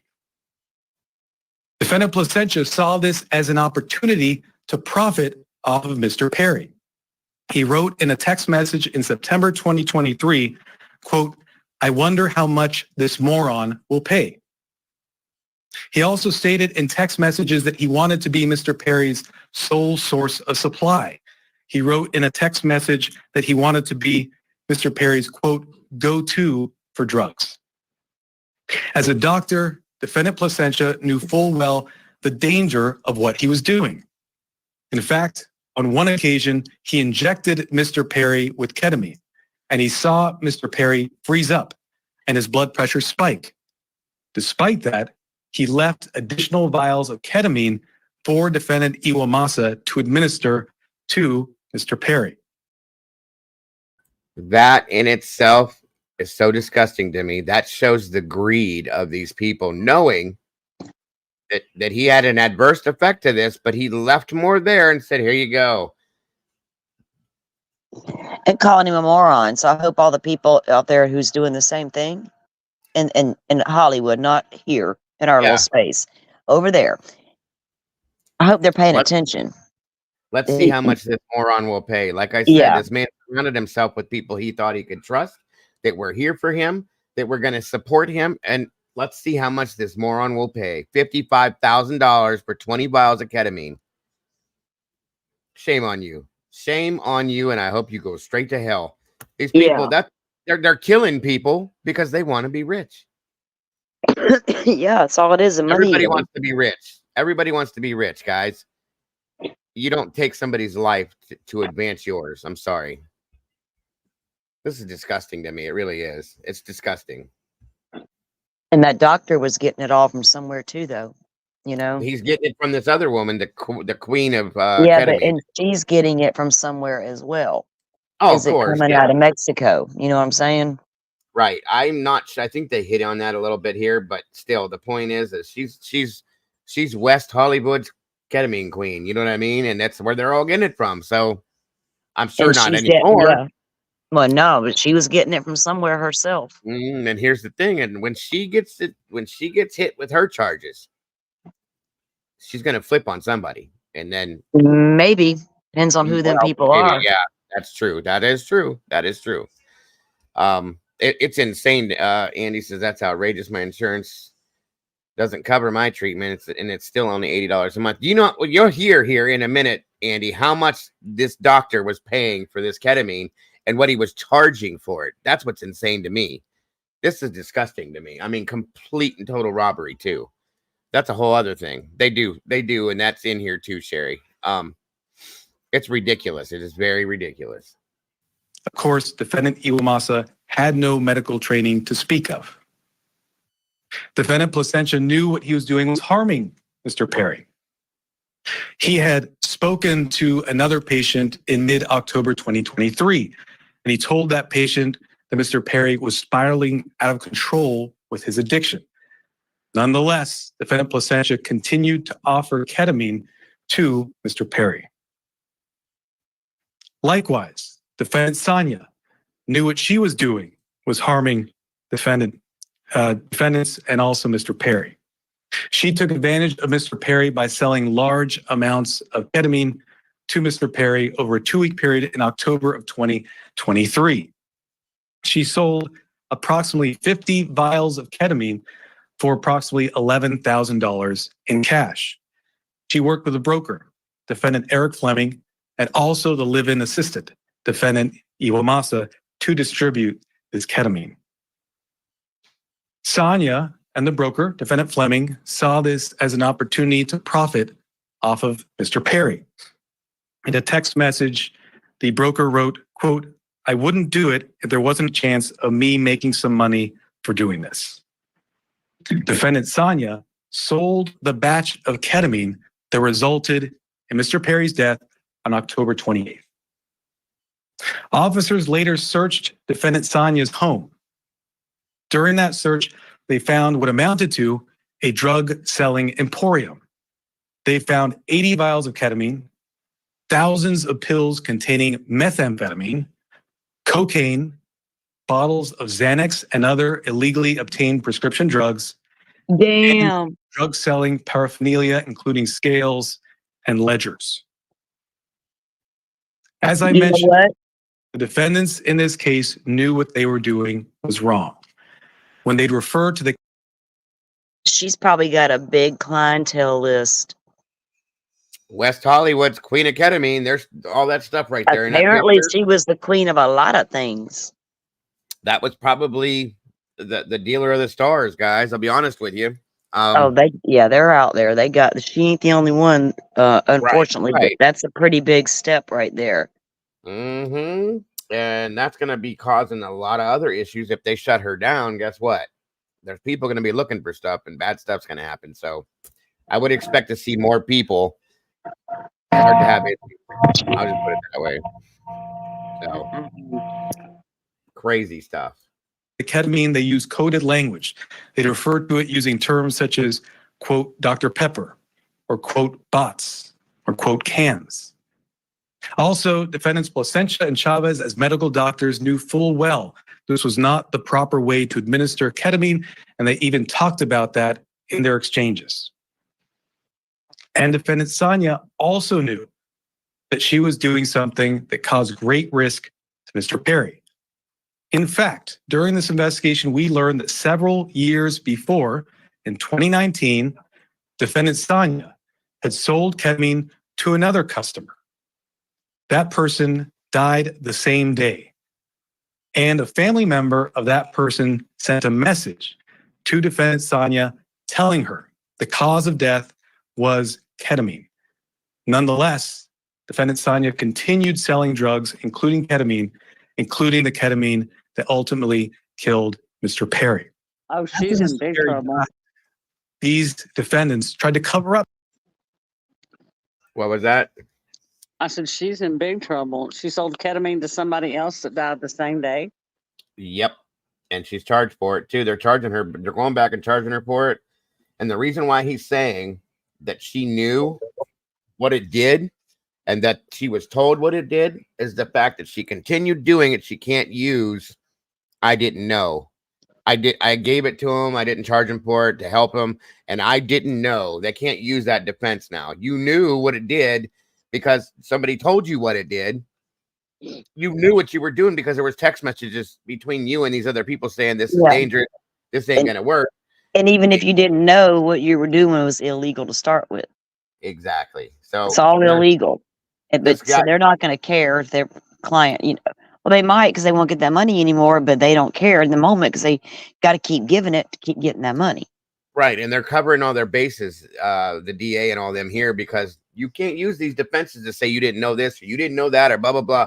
You're going down and we're going to make sure of it. And that's what they're doing. And I'm grateful for that. I'm glad to see this happening because just because this is in Hollywood and California and all that stuff, that don't mean it didn't come this direction too, guys, because it does. It happens around here. It's just some senses, and it probably comes from there.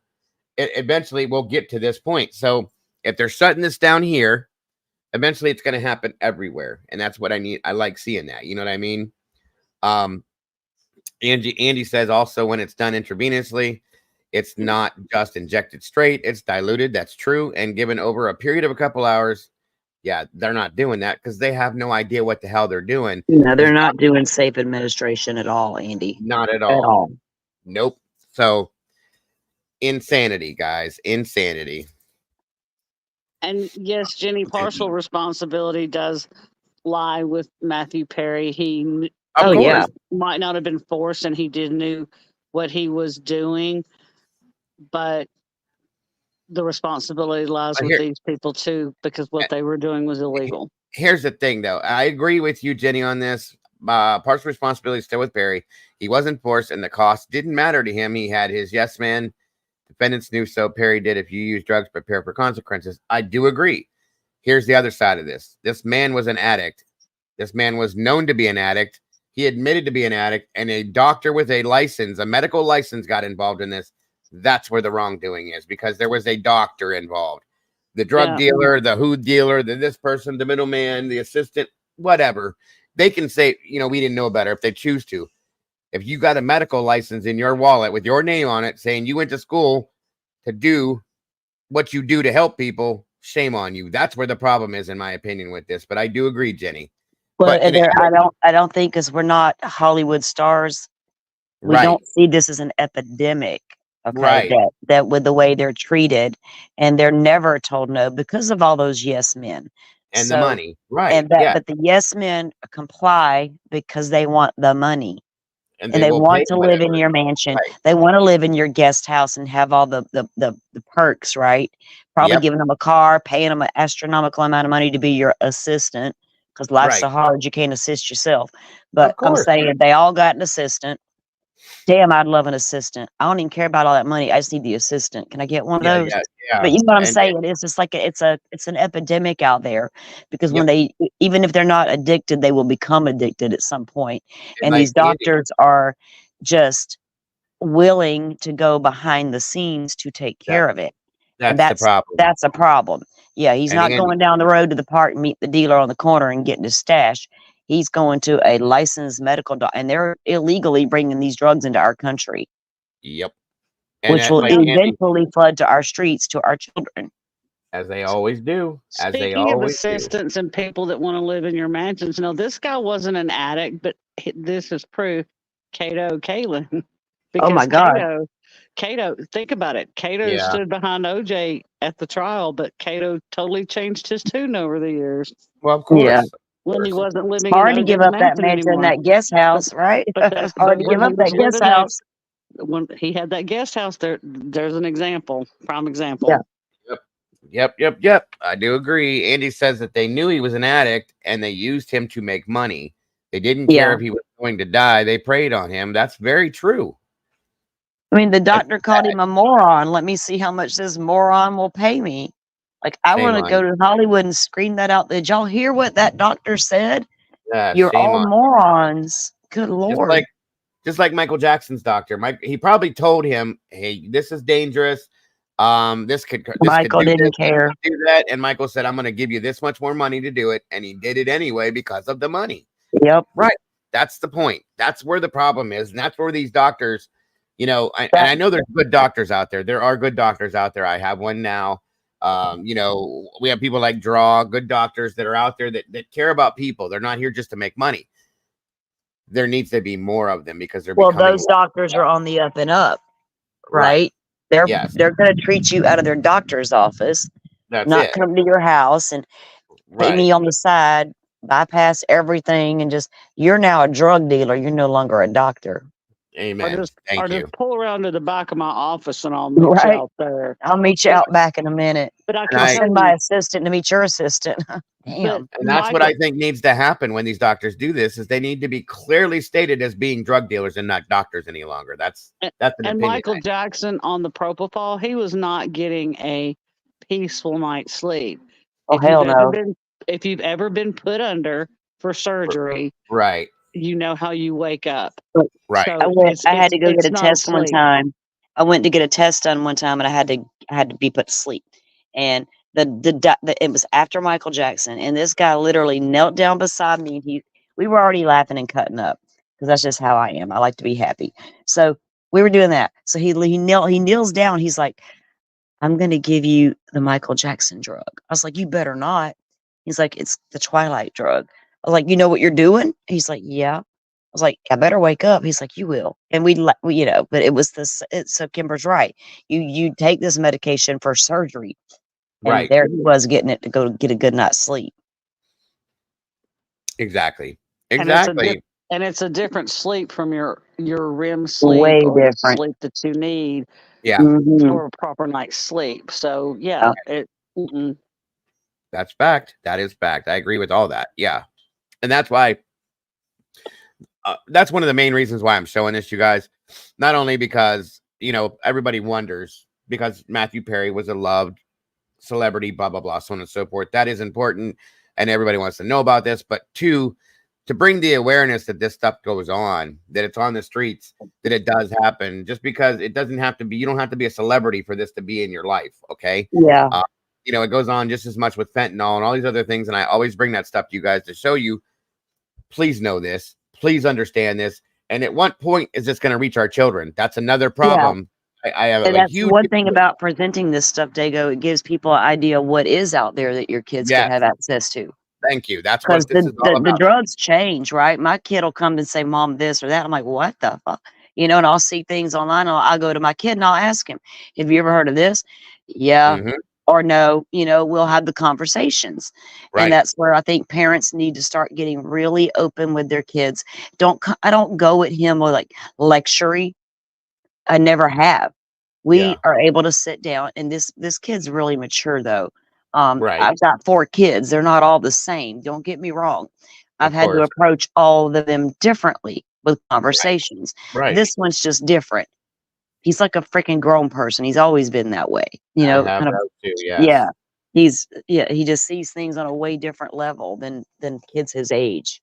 Right. And that's I'm happy about that because I worried, So you don't never know what's going to happen when your kid turns 15, 16, 17. What kind 100%. Of shit they're going to try to get into. Right. And that's, like I said, guys, that's why I bring these things to you, to bring awareness to you. If you're, a lot of people don't know some of this stuff. Your child comes home and goes, hey, Mom, what, you ever heard of K or ketamine? No. What is that? Because I wouldn't have before I got involved in some of this stuff. I knew what it was, but I didn't know street names. Right. So now when we talk about these kinds of things, you do know this stuff and you can be warned and say, hell no, come here. You know what I mean? So it is one of them things. Welcome, Sherry. Good to see you tonight. And it's getting worse and worse and worse and worse, guys. And it's very scary. I have grandkids that are, this stuff is affecting kids at kindergarten, first grade, second grade, third grade. No, that's unbelievable and unacceptable to me. So again, any time I have the ability to talk about something that will bring awareness to something that can affect our children as well as us, I'm going to take it. And that's why we're talking about this tonight. So, and I do appreciate you guys all being here for it, because you as well can spread the word just as much as I can. And thank you. Gabapentin is a bad one too, Jenny. Thank God I'm allergic to it. I can't take it, but it has become, when opiates became an issue and they started pulling them, they had to go somewhere, and they sent a lot of people to gabapentin, and gabapentin has become a problem as well now. You go from one bad to another bad to another bad to another worse. That's the way it works. And if we know about these things, we have the ability to talk about these things and see these things for what they are. Maybe we can help and help to make it slow down or stop even. So on October 28th, after reading news reports of Mr. Perry's death, defendant Sonia wrote a text message to defendant Fleming saying, quote, "Delete all our messages." Likewise, after Mr. Perry's death, defendant Placentia falsified medical records and notes to try to make it look like what he was doing was legitimate. It was not. Unbelievable. Let's bring in our think tank. Joining us tonight, criminal defense attorney Eklund Mercy. Also. Oh no, Doodle, calm down. Don't even say it with the hair thing again. I didn't realize she was here. Last time we had her on, Doodle was going nuts about her hair. Doodle got me earlier, Queen of My Double Wide Trailer. That's a good song, Doodle. Uh-huh.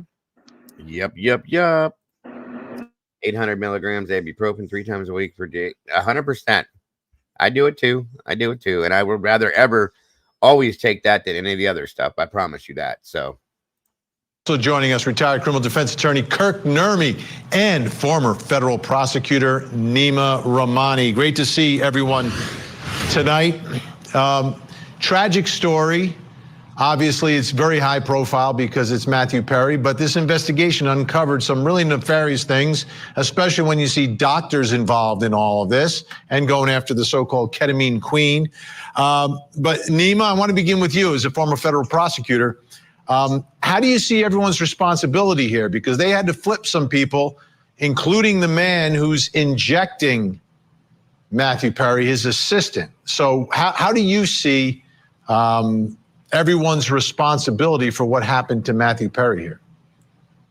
Well, I think that at the top are the ketamine queen, right? Here's someone who allegedly killed someone in 2019, Cody McKellen, and was responsible for providing the fatal dose of ketamine that ended up killing Matthew Perry. So she's got to be at the top of my list. And of course, she's also distributing allegedly methamphetamine. So all of a sudden, she's looking at a potential life sentence in federal prison because she is now involved in 2 drug-related deaths on top of the methamphetamine.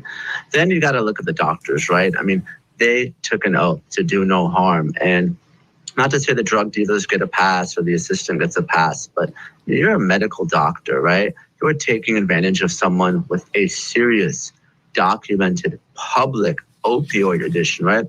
They're taking bottles of ketamine that cost them $12, Vinny, and they're selling them for $2,000. And they're mocking him. And that's what it was, $12, which is a little bit higher than $1.99. Sorry, but $12, and you're selling it for $2,000. The markup on that is absolutely disgustingly greedy. Okay, that's proof that you want to do nothing but make an obscene amount of money off of somebody's debilitating disease. That's sickening to me. Sickening. Yeah. That's crazy, dude. $13 for $2,000. Get out of here with that. That is insane to me. That's as bad as the big pharma and what they do. You know what I mean? It ain't no better, and don't say it is. And worse is you're doing it on the street. Okay. Goodbye, Kimber. Good night. Cynthia said, was same with the pharma companies. They push it on the doctors, pretty much bribe them to, yeah, that's what I was saying in a lot of senses. I agree with that too. You know, these doctors have to get their stuff from somewhere, you know, and it's not really their faults, you know, but these people do get in their faces and go down their throats. Here's lunch. Here's some flowers. Here's some candy. Let me buy you donuts. You got to take my drugs and you got to do this and put it, hand them out, blah, blah, blah. So some of these doctors don't have a choice, you know, they have to get this stuff from somewhere. And at some point, what else is there to do? But this stuff here, that price is sickening to me, because it's clear that you're taking full advantage of a situation, knowing that these people will pay whatever the hell. Excuse me, I got the hiccups tonight, guys. Sorry. Whatever the hell that you'll want them to pay, because they know that they have to do it. So it's very sad to me. Laughing at him. So they're responsible for perpetuating his addiction. Let's not forget, ketamine is a liquid. It's supposed to be administered in a doctor's office through an IV. You don't give it to your patient to take home. You don't give it to his assistant. I mean, this is beyond the pale when it comes to medical care. And really, this is one of the reasons that although a lot of doctors swear by ketamine and say it helps anxiety and depression, there's a lot of people that think that's a dangerous drug. And it was once a horse tranquilizer, and it's now probably one of the most abused party drugs over the past 10 to 15 years. Eklund Mercy, the reason I like high-profile cases like this and I like strong prosecutions, because I believe in deterrence. Do you think the high-profile nature of this may deter someone from becoming the next ketamine queen or the next doctor from abusing their license? Sorry, no. I think that if we have a demand, there will always be a supply. Unfortunately, Mr. Perry has had issues with addiction for decades, and it has been known for decades. Now, anybody who is familiar with people who have addictions, right?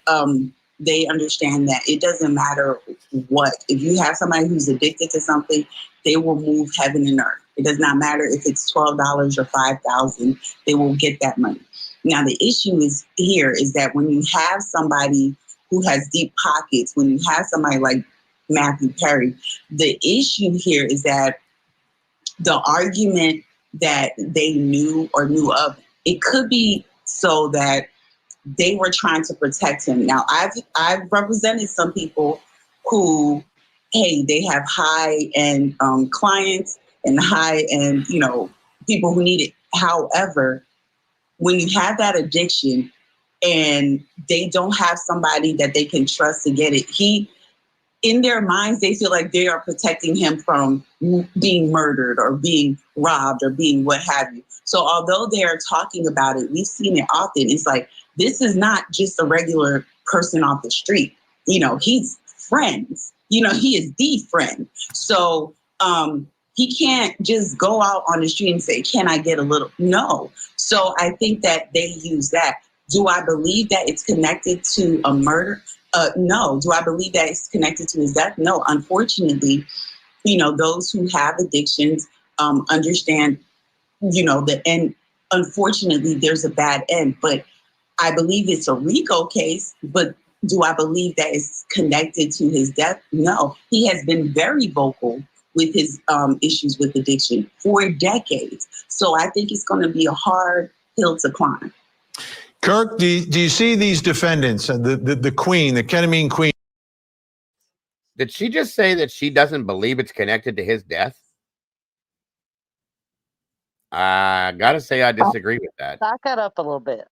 Yeah. What's that? Back it up a little bit, Dago, please. Yeah, hold on. I want to hear that again.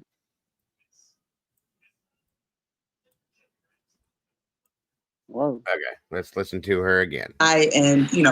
People who need it. How argument that is supplied. Think the high-profile nature of this may deter someone from becoming the next ketamine queen or the next doctor from abusing their license? Sorry, no. I think that if we have a demand, there will always be a supply. Unfortunately, Mr. Perry has had issues with addiction for decades, and it has been known for decades. Now, anybody who is familiar with people who have addictions, right? They understand that it doesn't matter what. If you have somebody who's addicted to something, they will move heaven and earth. It does not matter if it's $12 or $5,000, they will get that money.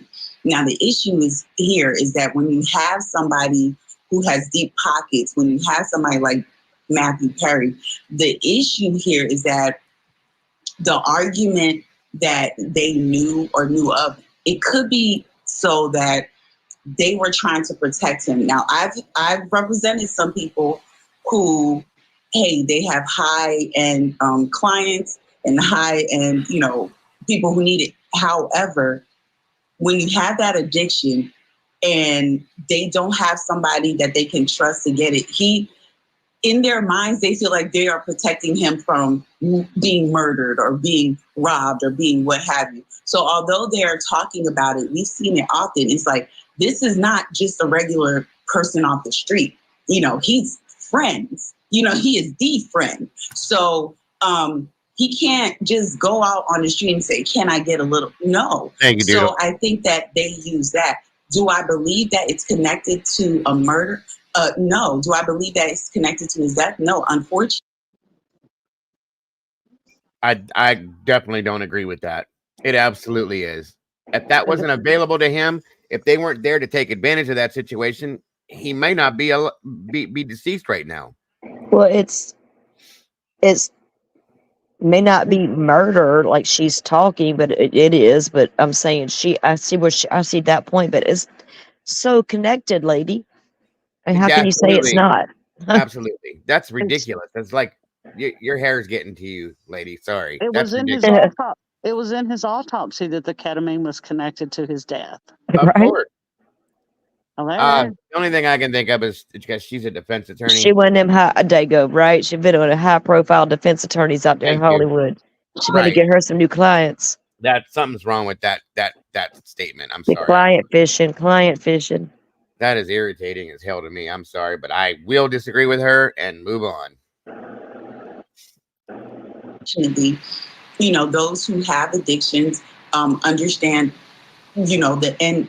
Unfortunately, there's a bad end, but I believe it's a RICO case. But do I believe that it's connected to his death? No. He has been very vocal with his issues with addiction for decades. So I think it's going to be a hard hill to climb. Kirk, do you see these defendants, the queen, the ketamine queen, and the doctors going after Matthew Perry, blaming his assistant in all of this? Yeah, I think that's going to be a tough road to hoe. I think their best defense, if you will, is to try to cut bait, to try to snitch, to try to get a plea, because we got her. And I think that that's probably what's going to happen, because we're calling these people doctors in the name they are. But let's face it, the way they were running the operation, they were drug dealers like any other that you might find on the street. They just happen to have white coats and MDs behind their name. So, they're going to be looking to scramble to save themselves. They're going to have that mentality. So I don't know that they have a good defense here, but it's going to be every drug dealer for themselves trying to get that plea offer. Just like any other drug dealing case. Well put, Kirk. All right, Eklund Mercy, Kirk Nurmi, Nima Rahmani staying with us. Tonight, the troubling never before heard. All right, so I guess that one was cut off earlier, but I have another one that I want you guys to watch. Oh, where'd it go? What he said was absolutely correct. Whether they have an MD and a white coat, they're still drug dealers. No, absolutely. Yep. I wholeheartedly agree with that. No two ways about it. I absolutely do. Where'd it go? Hold on. Who represented Jodi Arias?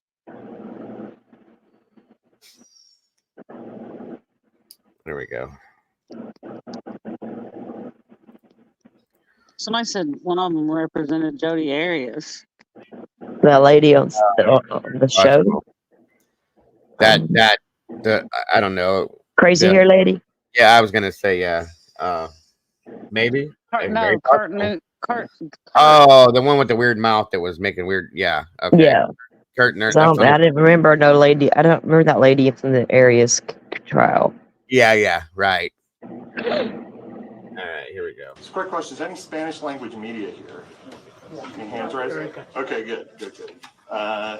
You might want to turn this up, guys. It's low, and I have it turned all the way up. Speaker. He'd be followed by Los Angeles Police Chief Dominic Choi, followed by DEA Administrator Ann Milgram, and then Matthew Shields, the Acting Inspector in Charge, United States Postal Inspection Service, Los Angeles Division.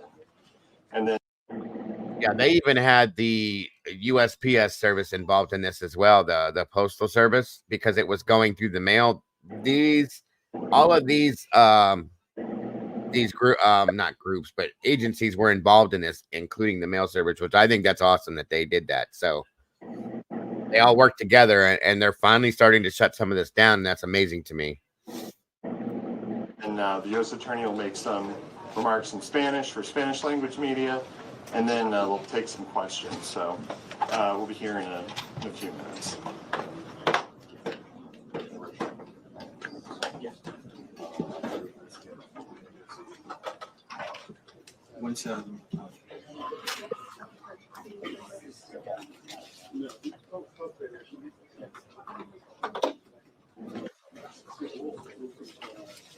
How is my head in your side? Because, you know, when they're talking for a while, I might sit just to help you. Yeah. Thank you.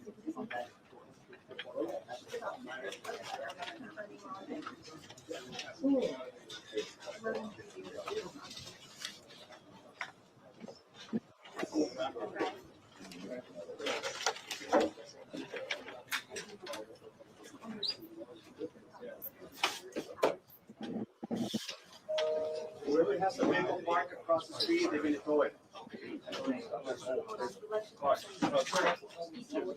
There's a couple cars over there. Your car? Yeah, 11, I think. Audio check. Criminal charges.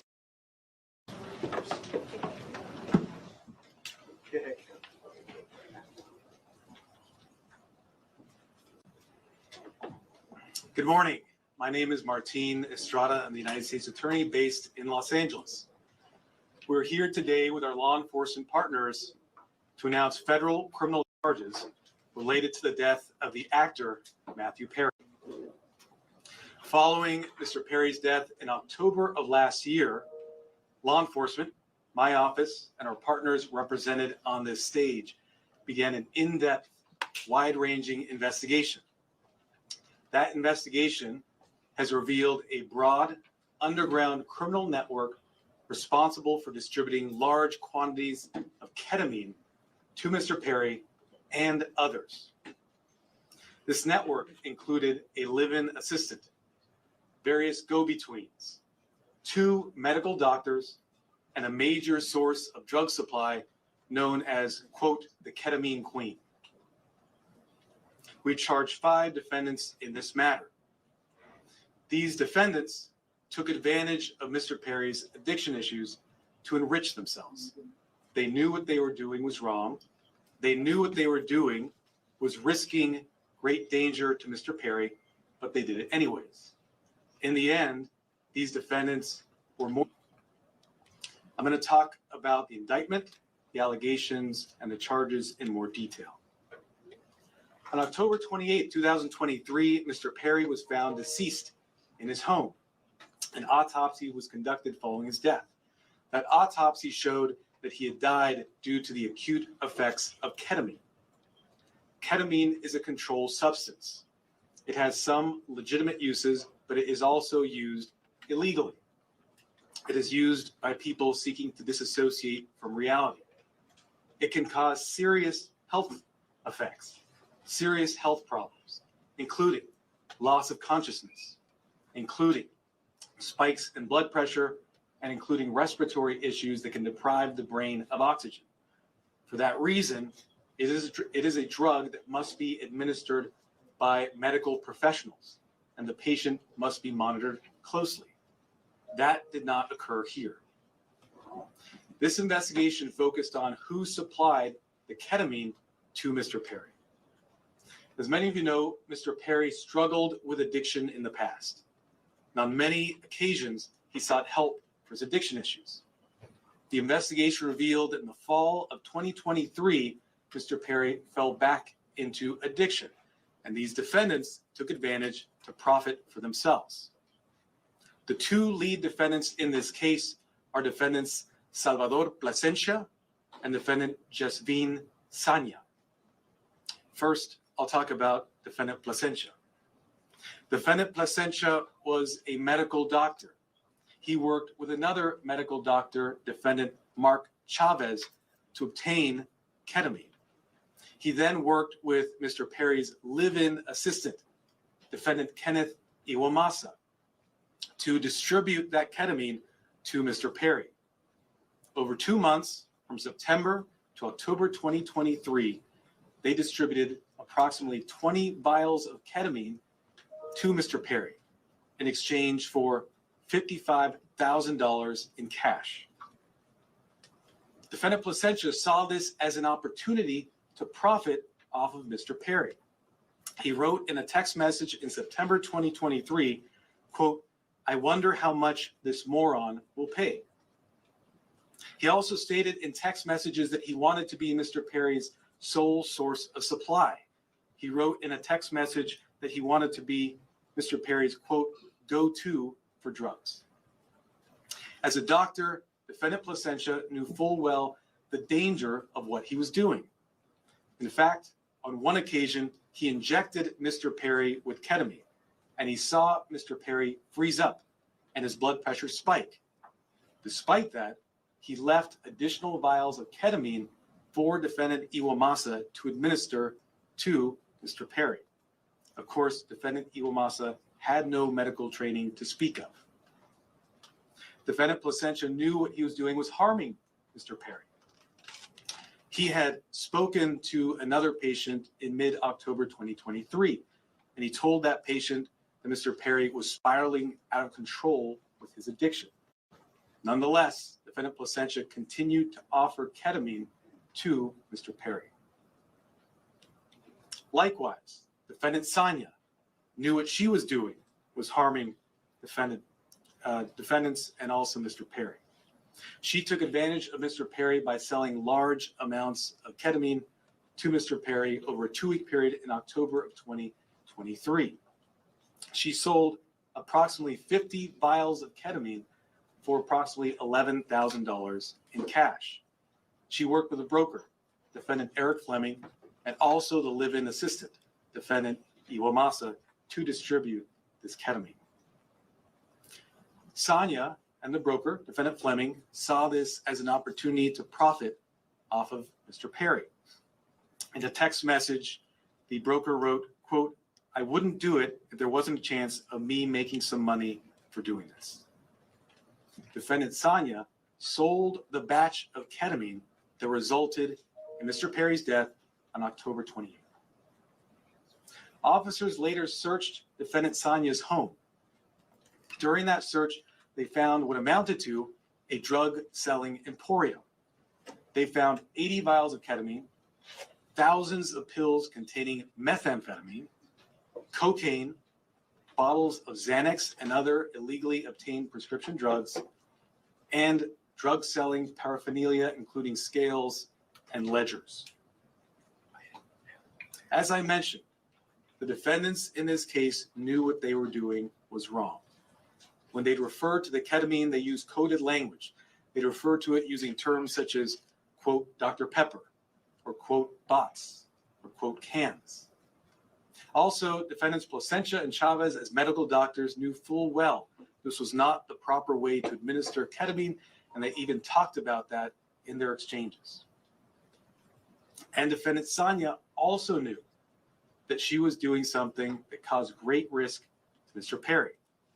In fact, during this investigation, we learned that several years before, in 2019, defendant Sanya had sold ketamine to another customer. That person died the same day.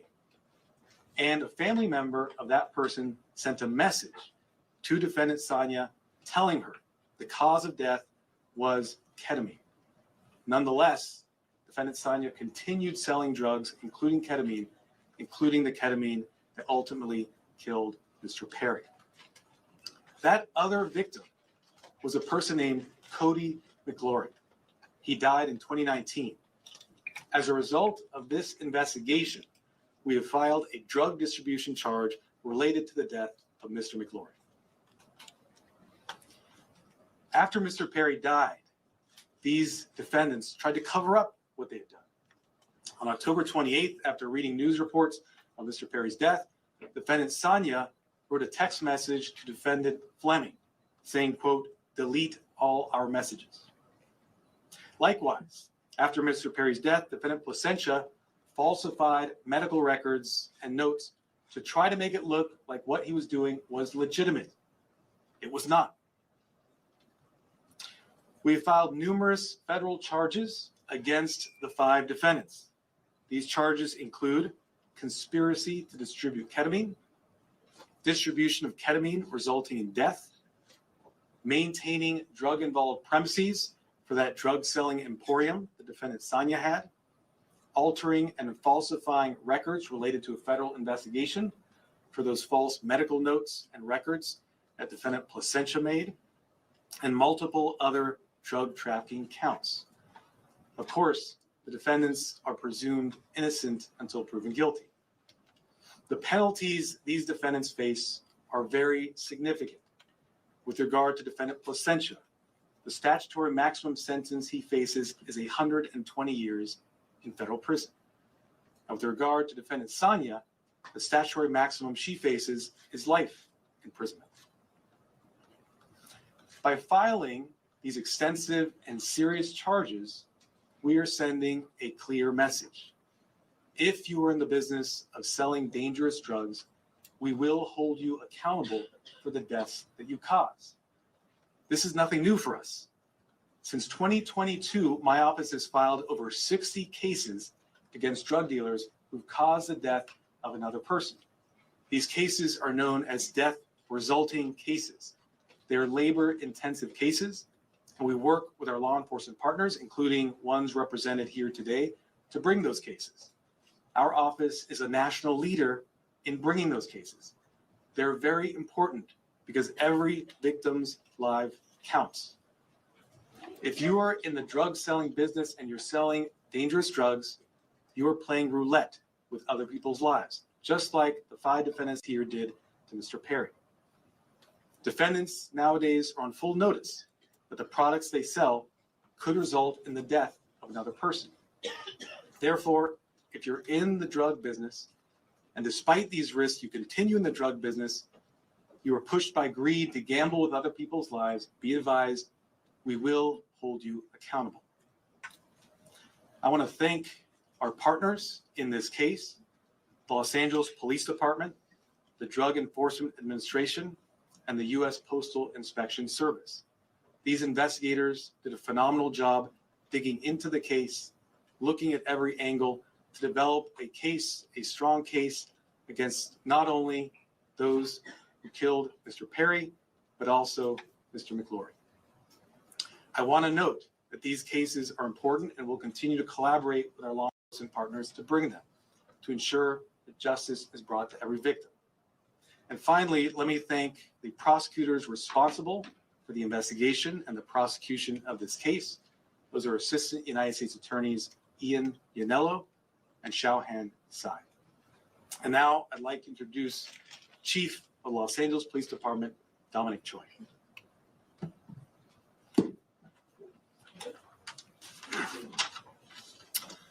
All right, good morning, and thank you, Martine. You know, while it's tragedy that brings us all here together, I'm happy to stand here knowing that these dangerous individuals are no longer on the streets and they won't be able to harm anyone else. The Los Angeles Police Department and our partners here today, we're committed to investigating all cases like this, and it's regardless of someone's background or socioeconomic status. And just with all of our cases, this investigation was done impartially. We let the facts drive this investigation, and those facts led us to a group of individuals who were responsible for supplying and distributing to Mr. Perry narcotics that led to his unfortunate and untimely death. The group standing here today, it's a prime example how our partnerships and our collaboration can yield meaningful results. I want to thank LAPD, our robbery homicide division, who's standing in the back there, the U.S. Attorney Martin Estrada and his team, the DEA and her team, as well as the U.S. Postal Inspection Service and their team for their hard work, diligence, and real patience. Now, I know people think this took a long time, but there was a lot of work, a lot of investigative strategies that went into this to make sure that there's a solid case and that we can pursue this in the courts. Our relationship with our federal partners, it helps us ensure that these criminals will have meaningful sentences and be an example for anyone that is willing to risk or jeopardize distributing and supplying unlawful or narcotics to anyone. And I just really want people to know that that is the message. You cannot get away with this regardless of your background or socioeconomic status. Breaking the law is breaking the law, and you are dangerous and you are jeopardizing lives. So thank you all of my partners for being involved in this and bringing us to where we are at today. And at this time, I'd like to introduce DEA Administrator Ann Milgram.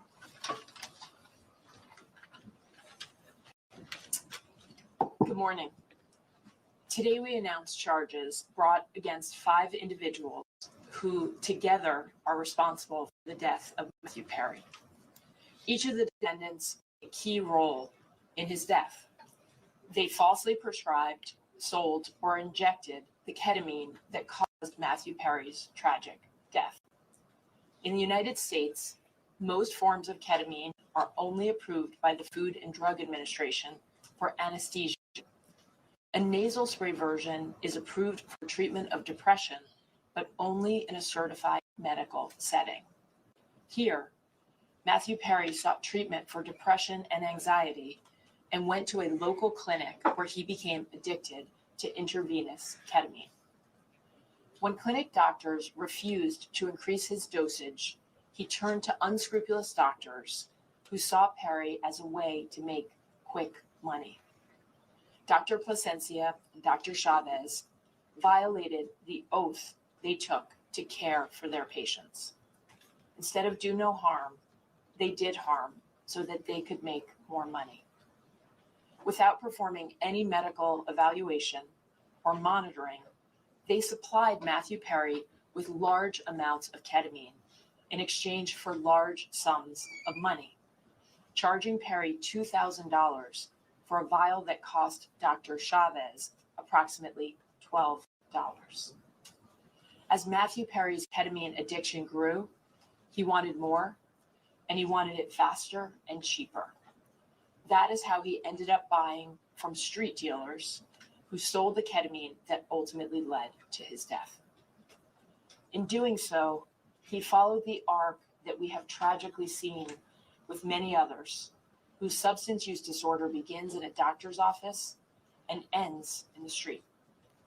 Perry turned to a street dealer, Eric Fleming, who sourced his ketamine from a drug trafficker known as the Ketamine Queen, Jasveen Sangha. The ketamine supplied by Sangha would ultimately be the dose that took Matthew Perry's life. Sangha knew that the ketamine she supplied could be deadly, since in 2019, she had sold ketamine to Cody McLaury, who died at the age of 33. But despite this knowledge, she continued to sell ketamine and methamphetamine throughout Los Angeles. Matthew Perry's journey began with unscrupulous doctors who abused their position of trust because they saw him as a payday, and it ended with street dealers who sold him ketamine in unmarked vials. The desperation that led Perry to these individuals was not met with help, as it should have been from the doctors, but instead it was met with exploitation. Exploitation by those who should have guided him toward help. This betrayal of trust is at the heart of this tragedy. Since 2023, DEA has investigated nearly 500 drug poisoning and overdose cases just like Matthew Perry's. We run a national initiative known as OD Justice, where we work with our state and local law enforcement partners to conduct investigations after someone has passed away. And it is important to note that the national model we today have in every 50 state across the United States is based on the work that started here in Los Angeles. We began this work with our partners in the Los Angeles Police Department and with other local police departments and sheriff's offices in California, in the Los Angeles area, and with the U.S. Attorney's Office. And today it stands as our national model for this critical work. Together, as part of OD Justice, we work to bring justice for the lives that have been lost and to stop others from dying. Regardless of the size or scope of a drug distribution network, the DEA will work nonstop to uncover and disrupt this illegal activity, and in this case, the deadly activity. I want to close by noting that Matthew Perry's death is not just a tragic overdose. After his 2020 book openly discussed his struggles with substance use disorder, Matthew Perry told podcast host Tom Power that he would prefer to be remembered for helping people rather than for his work on Friends as Chandler Bing. And so perhaps what has happened and the tragic details that we are discussing today can help others and save lives. I want to thank the Los Angeles Police Department, the United States Postal Inspection Service, and the United States Attorney's Office in the Central District of California for their tremendous partnership and their outstanding dedication to this case. I also have the privilege of serving every single day with the men and women of the DEA. And today I want to particularly recognize the outstanding work of our Los Angeles Field Division, as well as our diversion investigators who tirelessly worked on this case to bring justice to the victims and the families. Thank you. It's now my privilege to introduce Postal Inspector Shields.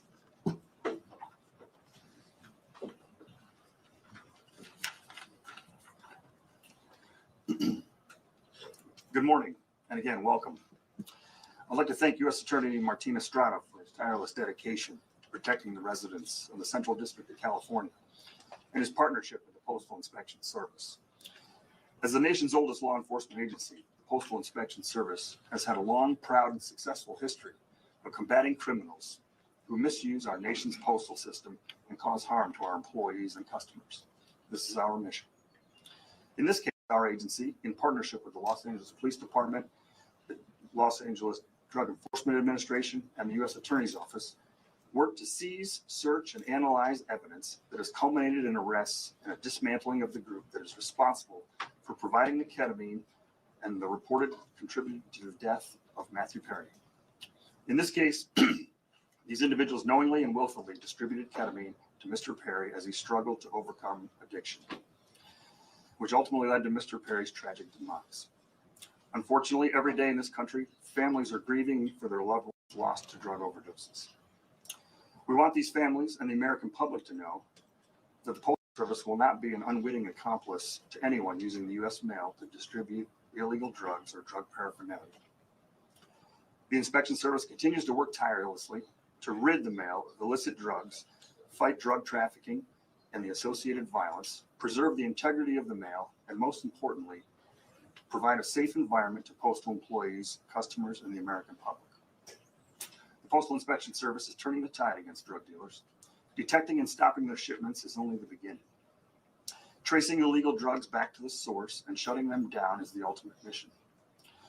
Once again, a tremendous thank you to our partners in federal and state and local law enforcement, as well as the U.S. Attorney's Office, for their continued collaboration and hard work in support of this mission.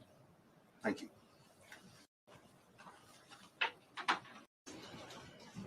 I'll now do brief remarks in Spanish, and then we'll do questions and answers. Where are the Spanish language reporters? Hold up your hands. Okay, great. Hoy anunciamos cargos criminales federales en conexión con la muerte del actor Matthew Perry. Nuestra investigación ha revelado una gran red criminal responsable por el tráfico de ketamina en grandes cantidades. Esta red incluía a un asistente personal para el señor Perry, 2 médicos y una narcotraficante conocida como la reina de la ketamina. Hemos archivado cargos federales contra 5 acusados. Estos acusados vendieron ketamina al actor Matthew Perry y vendieron ketamina en grandes cantidades, 70 viales de ketamina. Estos acusados sabían que lo que hacían era muy peligroso. Hablaban en palabras codificadas. Estos acusados sabían que lo que estaban haciendo causaba un riesgo al señor Perry. Por supuesto, 2 de ellos eran doctores, médicos. Pero, sin embargo, estos acusados siguieron vendiendo ketamina al señor Perry. A estos acusados les importaba más el efectivo que la vida humana. Desde 2022, mi oficina ha archivado más que 60 casos contra narcotraficantes responsables por la muerte de otra persona. Estos casos son muy importantes porque la vida de cada víctima es importante. Con todos esos casos, como en este caso, mandamos un mensaje muy claro. No vamos a tolerar a los narcotraficantes que apuestan con las vidas de otras personas. We'll now do question and answer. Any questions? Yes. My first question is the person that found Matthew Perry in the hot tub, is that also one of the people who's being charged in this case? Is that the assistant? I didn't hear that. Can you repeat the question? Yes, the person, the assistant that's being charged in this case, is that also the person that found Matthew Perry in the hot tub? So the personal assistant we charged is defendant Kenneth Iwamasa. He was the one live-in assistant for Mr. Perry. Yes. Yes. The doctor, when the patient tragically died in 2019, did law enforcement look into that death when they found out the patient died? I can't comment on that. What I can say is that through this investigation, we were able to connect defendant Sanya to that death in 2019 and file a charge related to that to vindicate the victim, Cody McCoy. Are there any details about this search? Yes. Can you talk a little bit about, and maybe this is for DEA Administrator Milgram, but can you talk a little bit about the line between legitimate ketamine therapy treatment and was, Matthew Perry ever receiving legitimate ketamine therapy treatment? And then when did that cross over? Were the defendants involved in that clinic where he was receiving legitimate treatment, if that's the case? So let me say this. In this case, we are not talking about legitimate ketamine treatment. We're talking about 2 doctors who abused the trust they had, abused their licenses to put another person's life at risk. 5 defendants who, as I mentioned, knew what they were doing was wrong. In fact, one of them has sold ketamine that resulted in the death of another person in 2019. Nothing about what we see today was legitimate, and that's why we filed criminal charges. Was he ever? Yes. Is this the beginning of an enforcement effort specifically against ketamine? I know you mentioned past cases, 60 cases, and DEA mentioned it as well. Is there going to be a focus specifically on ketamine? I think what you've seen is that this is not the beginning, but a continuation of an enforcement effort against synthetic drugs of all kinds. Synthetic drugs, ketamine, but also methamphetamine, fentanyl are killing people each and every day. We in law enforcement and with the U.S. Attorney's Office are on a campaign to address this and send a message that if you sell drugs, it results in the death of another person, the consequences will be severe. Disculpe, en español, ¿nos puede decir de los doctores que fueron detenidos? Hay 2 doctores que son los acusados en este caso, el doctor Plasencia y el doctor Chávez. Los 2 están acusados en este caso. El doctor Plasencia fue arrestado hoy en la mañana. El doctor Chávez ya ha sido preso y también ya ha declarado su culpabilidad. Any details about the search warrant as to when it was executed, besides the drugs, any other items that may have been seized or recovered? So with regard to defendant Sanya, that search warrant was executed earlier this year.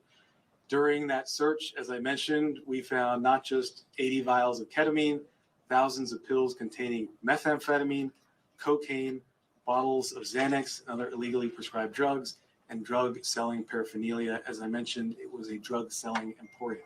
You have your hand up in the middle. Yes, Nikki Smith with Entertainment Tonight. Are there any other celebrities involved in this investigation? And if so, who? I've mentioned the defendants in this case. We have 5 defendants. But the lead defendants are defendants Josephine Sanya, Salvador Plasencia. We also have defendants Mark Chavez, another medical doctor. We have defendant Kenneth Iwamasa and defendant Eric Fleming. We look at the evidence, we see where that goes. We don't charge people based on whether they're celebrities or not celebrities. We charge them based on the evidence. Yes. I think what my colleague here was getting at before is in the autopsy report that was made public about his death, there were 2 physicians who were listed as being involved in Mr. Perry's treatment prior to his death. One of them was involved in what appeared to be legitimate therapeutic use of ketamine. Is there any indication that the people who were doing the off-label recreational use were connected with the legitimate therapy he was getting at any point? And so what I'll tell you is, before we get to your second, what I'll tell you is that in our cases, we go where the evidence leads us. We also respect patient privacy. What I will say is an autopsy was conducted. That autopsy showed Mr. Perry died as a result of the acute effects of ketamine. I won't go into further detail of Mr. Perry's personal history. Okay. Yes. And then were any of the pharma charged on your radar prior to Perry's overdose? I can't comment on that. What I will say is the investigation is ongoing, but what we're announcing today are serious federal charges against these 5 defendants, supported by an extensive investigation. Sir, can you clarify the relationship? This woman has been patiently had her hand up. Yes. Yes, Chavez was detained. When was he detained and was it related to this case as well? Defendant Chavez is a defendant in this case. Right. We filed this morning a plea agreement for defendant Chavez. So he's already not entered, but we have a filed plea agreement for him. 2 other defendants, defendant Iwamasa, have also signed plea agreements. That plea agreement has been entered. And defendant Fleming has signed a plea agreement. That plea agreement has been entered. As I mentioned, the 2 lead defendants in this case are defendants Plasencia and defendant Sanya, who were arrested this morning. Yes, sir. No. There's the patient man behind you. Yes, sir. Fiscal, ¿nos puede explicar a los 5 detenidos y nos puede relacionar cómo comenzó la investigación con la reina de la ketamina del 2019? Sí, hay 5 acusados y ya nombré los acusados. Hoy en la mañana 2 fueron arrestados. Fue la acusada Sanya y el acusado Plasencia, que fue un doctor médico. Sir, Yes. Yeah, there were reports this morning that the investigation could have uncovered other celebrities who may have been buying from this same network. Is that accurate? Can you give us any sense of the customers? So I can't comment on reports that are out there, their accuracy or inaccuracy. What I can tell you are the facts that we developed through our investigation. Those facts are what I've related to you this morning. Yes. You mentioned the queen of ketamine out of North Hollywood. What does that actually mean? How big was the network of people to whom she was selling narcotics and specifically ketamine? What I can say about defendant Sanya, known as the ketamine queen, was that she was a major source of supply for ketamine to others, as well as Mr. Perry. I think the fact that we searched her house and found a drug selling emporium, including 80 vials of ketamine, would strongly suggest she was selling to many other individuals. Can you give a number, dozens, tens? I cannot, unfortunately, no. Any evidence as far as this has gone outside? Let me, the gentleman there in the back. Extra TV, what has been Matthew's parents' or family's reaction to the news coming out today? So I won't comment on specific statements made by victims' families. We value confidentiality. What I will say is that the work of our office is victim-driven. We work with victims, including their families, each and every day, not just on this case, but on all our cases, including the over 60 death resulting cases I mentioned earlier. We have been in communication, and I will leave it at that. Yes. Hello, sir. Were all the defendants American citizens, and where were they sourcing their drugs? What I can say is that all the defendants, actually, I can't comment on citizenship at this time. I can't comment on the sourcing either. I've given you the facts in terms of the drug selling. Yes, sir. With regard to the death of Mr. McClure, the other victim, you see that his death was also a ketamine overdose. Did that investigation into his death link the investigation with Perry, or was it only after the death of Perry that you realized the link with Mr. McClure's death? Sure. It was through the investigation in this case as the investigators did a thorough job, followed every lead, pulled every string to see what had occurred, they learned about the extent of defendant Sonia's criminal conduct and learned about the sale in 2019. And because of that investigation, we have filed a charge related to the death of victim McClory. And that's important because we want to vindicate all victims who suffered these types of tragedies. Quick follow-up. I'll do 2 more questions. Quick follow-up. Do you have any reason to believe that this so-called Queen of Ketamine is linked to any more deaths? Are there any more investigations and any more hospitals that she could be linked to? I think, as I mentioned, we've linked her to sales of ketamine, which resulted in at least 2 deaths. We searched her home. We found a drug-selling emporium. I can't comment. I can't speculate on things such as what you're suggesting. I will say, in this case, she is facing very significant federal charges, including a charge that carries a 10-year mandatory minimum sentence. Yes, sir. Were these 5 continuing to sell ketamine or other drugs after Perry's death? I can't comment on that in terms of where they were selling. No, but in terms of afterwards. What I can say is that we searched the home of one of the defendants following Mr. Perry's death. She had 80 vials of ketamine, thousands of pills of methamphetamine, cocaine, bottles of Xanax. Thank you very much. Appreciate it. Can you just clarify the relation? Really, did the doctors work with the street dealers specifically, or was that a separate sale of ketamine, or were they connected? So it's the last question because you've been so patient. We charge a conspiracy here. The conspiracy is against all 5 defendants for selling ketamine to Mr. Perry. Thank you so much. All right, thank you, ladies and gentlemen. The press release is out. It's online. We've emailed it. It's on social media. So.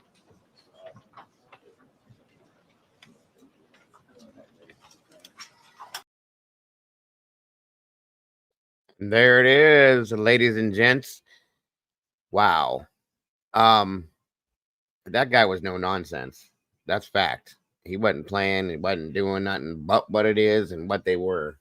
And I gotta wonder, I gotta believe if this woman, the ketamine queen or whatever the hell they called her, was selling to high-end buyers in Hollywood itself, I think there's going to be more to come from this. Oh yeah, you mean you even heard them say that they? Right. I think they know that. I think they may, if they go through her, like when they start digging, right, and investigating and looking into her communications and all the things, if they can find things. Yep. So, like she's already wanting to delete stuff. So Yep. watch out with that phone, lady. It can come back to haunt you. We all know that. Yep. So it's And yeah. I also think there's going to be other people that are seeing and listening to what the charges she could face, up to 100 years, so on and so forth. People are going to get scared and they're going to come forward and go, hey, I know this and I know that, and I know this person and that person and this, and it will try to like protect themselves. This could start a whole downhill thing, which is, I think, amazing.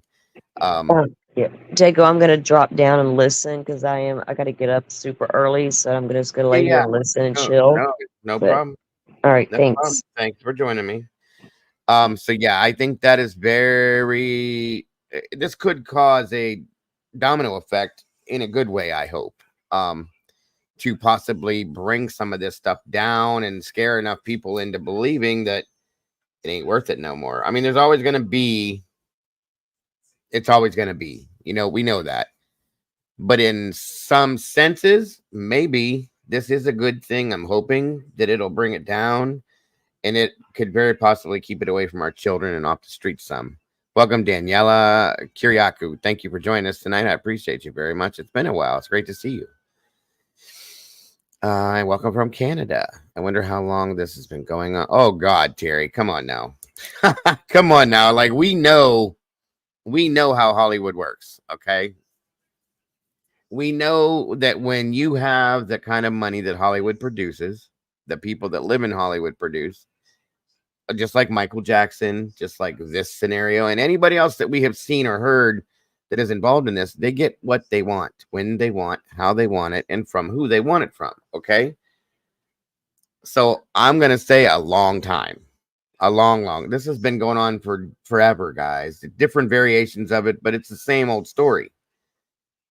But we know that there are drug epidemics. We know that there are all of these different epidemics that are rolling around through the world right now.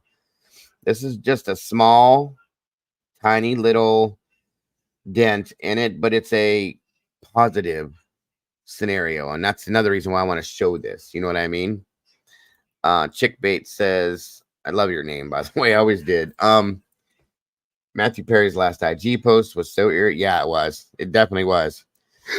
Definitely, I remember reading that it was just so creepy. Like, you know what I mean? Yeah. Like, what's with these hiccups anymore? God. Yes, Andy, just like Judy Garland. It goes back even further than that, you guys. You know, River Phoenix, Judy Garland. I mean, there's so many of them, you guys. And I think that I want to say that there's a few that I've looked at, you guys. We talked about Brittany Murphy and her husband and that weird scenario. We've talked about Aaron Carter, that scenario. We've looked into some of these other variations of different people, and there's more. There's more. Yeah, Kurt Cobain, his situation is very. We're gonna look into that too, because there's some background on that. That being in music, I was very prone to look at a lot of musicians and how and why. You know, a lot of people that are in the 27 Club, drugs. That's it. Okay. And you gotta wonder. Yeah, Prince, another one, Gina. You gotta wonder. These people's lives are miserable just in some senses. We know this. They don't sleep. Michael Jackson, we know his scenario, and a lot of them, and they don't. Once you become part of the public eye, you don't want to be that. Everybody wants to be a star until they become one, and then it's instant regret because of what that life provides you, which is no peace.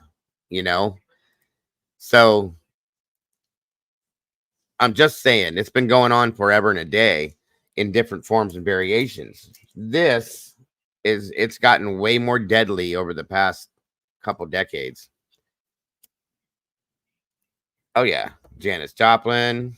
There's so many of them, you guys. Jim Morrison. A whole lot. I could go on forever and talk about the music side of it because I'm very, very familiar with that. But yeah. So I think it's a positive addition to the fight that has been going on. Again, the reason why I bring this stuff out is to bring awareness. I worry about our children in the future. Okay. If this is starting out, if it's here, if it's happening where it's happening there, at some point it will reach us. Okay. Whether it has yet or not. And I'm not saying that it's not around here yet, but it will be. It will, just like everything else does. So if we bring awareness to it now that it goes on, what it's called, what it causes, what can happen, we got a head start on it, guys. It's important. It's important to protect our children in any way, shape, or fashion that we can. And I talk about that every other day. Protect our kids. We got to protect our kids. Leave our children alone. Save our children. I'm not trying to sound like a preacher. I'm just trying to tell you we have to do this because there's so many things that we're fighting against right now to do that with. This is just another one. It may not have gotten to that point yet, or it may have. I don't know. But before it does, you know about it ahead of time is the point that I'm trying to put out there. And what I'm trying to do by bringing this awareness, just as much as I did with when I showed you guys the craziness about the big F, okay? What it does, how they distribute it, where it comes from, how our kids are getting a hold of it, what it looks like, and all that other stuff. Again, I'm going to continuously do that kind of stuff because if you got a head start on something, you're quicker to win the race. And that's my whole point with this. And why I will continue to bring awareness to all these situations when I have a chance to. As soon as I saw this story, I was like, I'll be damned. I knew that my thoughts were where they were. You know, I'm not a genius by any means whatsoever, but I mean, you can look at a situation and see it for what it is. You know, it's common sense stuff. Amy Winehouse, Janie Lane, of course. There's so many different variations of this, but in the end, it's the same thing.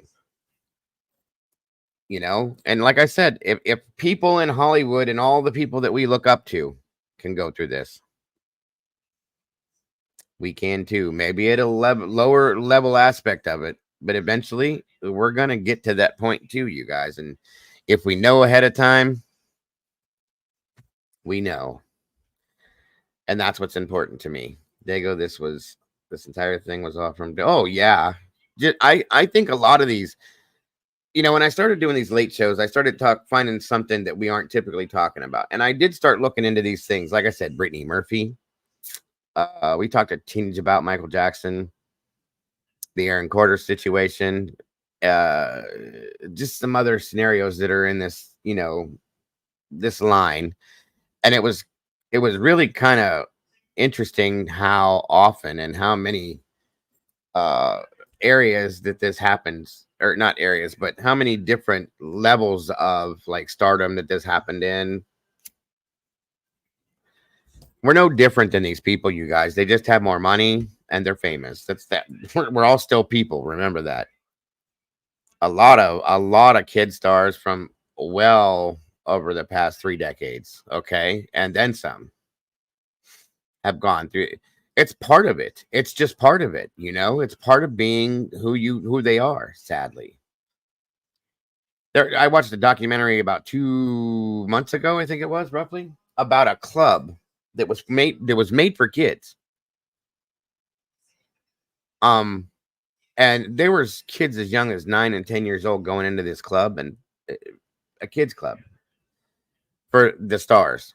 And they were going into this club drinking and doing cocaine and doing this and doing that at 9 and 10 years old. Are you kidding me? Drew Barrymore, for instance, talked about doing drugs at that age. Corey Feldman, Corey Haim, all of these people were doing this stuff back then. Like I said, guys, we're not that much different. They just have more money and they're more famous. That's the only difference there is. That's why they have the access to these things. That's why they're brought into the life like they are. We just can't afford it when we're younger. We don't have money thrown at us at that age. You know what I mean? Our parents give us $10 to go to the corner to buy some candy. You go to the corner and buy some candy. You don't go looking for drugs. They're introduced into these lives because of the way Hollywood is. That's how it ends up that way. Bands, yes. Oh my God. Jesus God, yes. The band life, you guys, even if you're not a famous band, is the same thing. I lived through that stuff. I don't know how, but I did. Drugs are thrown at you when you play in a band. They literally are. They're free. Lots of them. I never had to look for anything when I was doing that stuff. People would purposely give it to me to be closer to us, to behind the, you know, things like that, or just to see us get to that point. Like, it was one of them things. It was crazy. That's the truth, guys. When from the entire time that I was involved in playing in bands and being in music groups and stuff, I paid for nothing. My right hand to God, nothing. And it's crazy. Echo Valley 26809. I used to dial that number a long time. That's funny, Walt. Daniela Kiriako, thank you for becoming a member again. Welcome back. It's great to see you. And it's great to have you back in the sauce. That's so very awesome. Congrats. Did girls throw their bloomers at you? First of all, who in the hell calls them bloomers, Doodle? Second of all, I don't know. I'm not going to say yay or nay.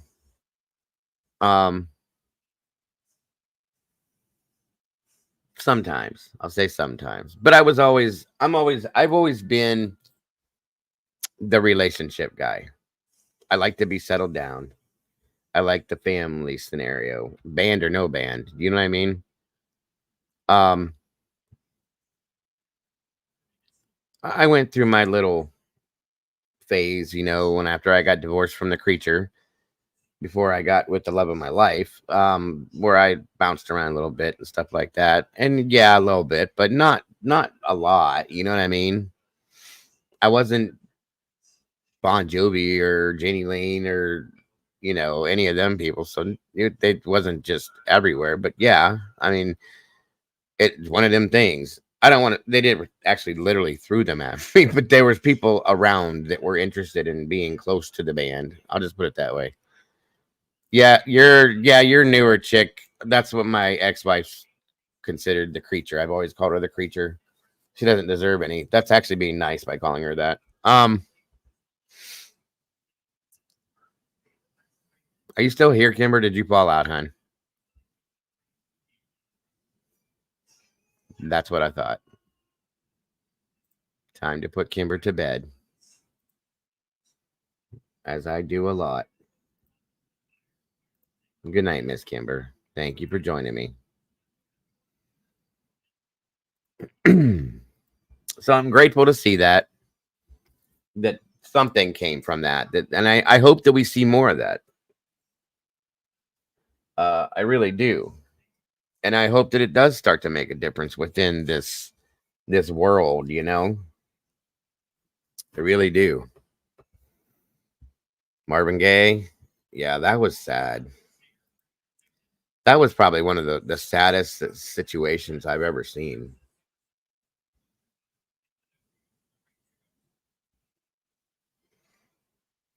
Having a camp out back of our house. That sounds awesome, Danielle. I love that idea.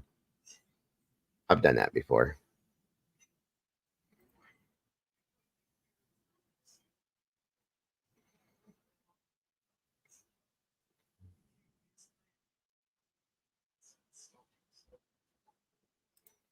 I'm older than I usually seem to be. That's good then. That means you're young at heart. That's what matters. I'm going to be 50 in November. And I don't, in my mind, I don't feel that way. My body feels about 80, but you know, my mind, I don't.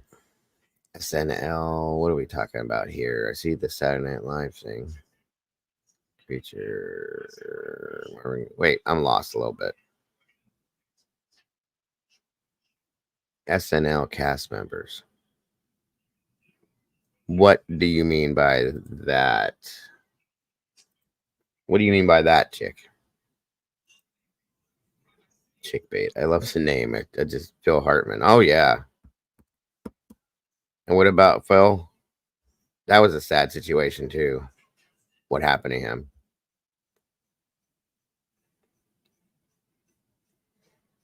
Still a kid. At heart, I am. I collect toys for God's sakes. Of course, I'm still a kid at heart. Yeah, Kurt Cobain was a very sad story. Mine is November 23rd, Miss JC. I will be 50 years old. I bet I could guess your age, Miss Paula. Well, thank you, Mr. Walt. It's great to have you here. No worries about that. And I'm excited for you to be a mod, my friend. I think you're going to do a great job. Of course you can, chick. I mean, you're welcome to join me if you'd like to up here. Do you have a way to jump on a link, or would you rather dial and call in?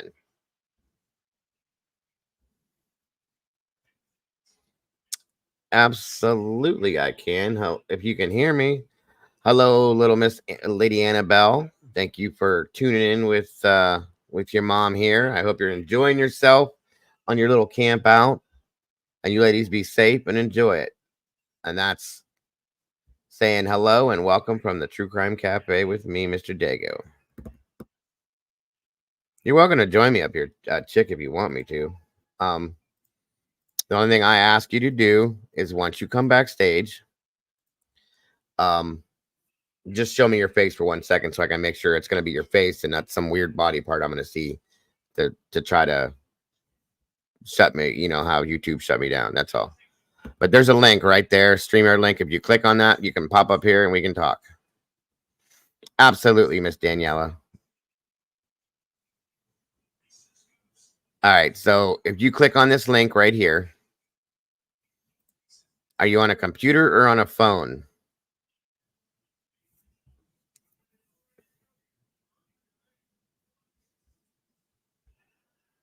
And you don't have to keep your face opened up. You can, once you show me, you can turn your camera off and then I'll bring you up as long as I see it. That's all.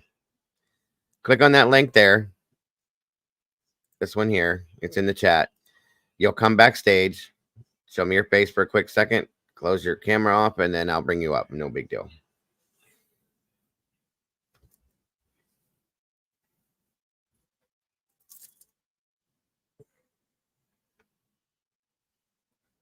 Obla-dee, obla-da. Life goes on. Oh, blah, da, blah. Life goes on. The best. Well, thank you, Miss Danielle. I appreciate you being here. Link is asking for a credit card. What? Let's try this one more time. All right, try that link. That doesn't make any sense to me whatsoever. Has that ever happened to any of you guys? Wait a minute here. I have. Hold on. Let's do it this way. Oh, you did? Oh, there we go. All right, you can turn your camera off, dear. Can you hear me? You can turn your camera off if you want, or if you want to leave it on, you can. It's up to you. Hear you. Okay, now I can. You can turn your camera off if you want to now. Can I turn off my audio here on the?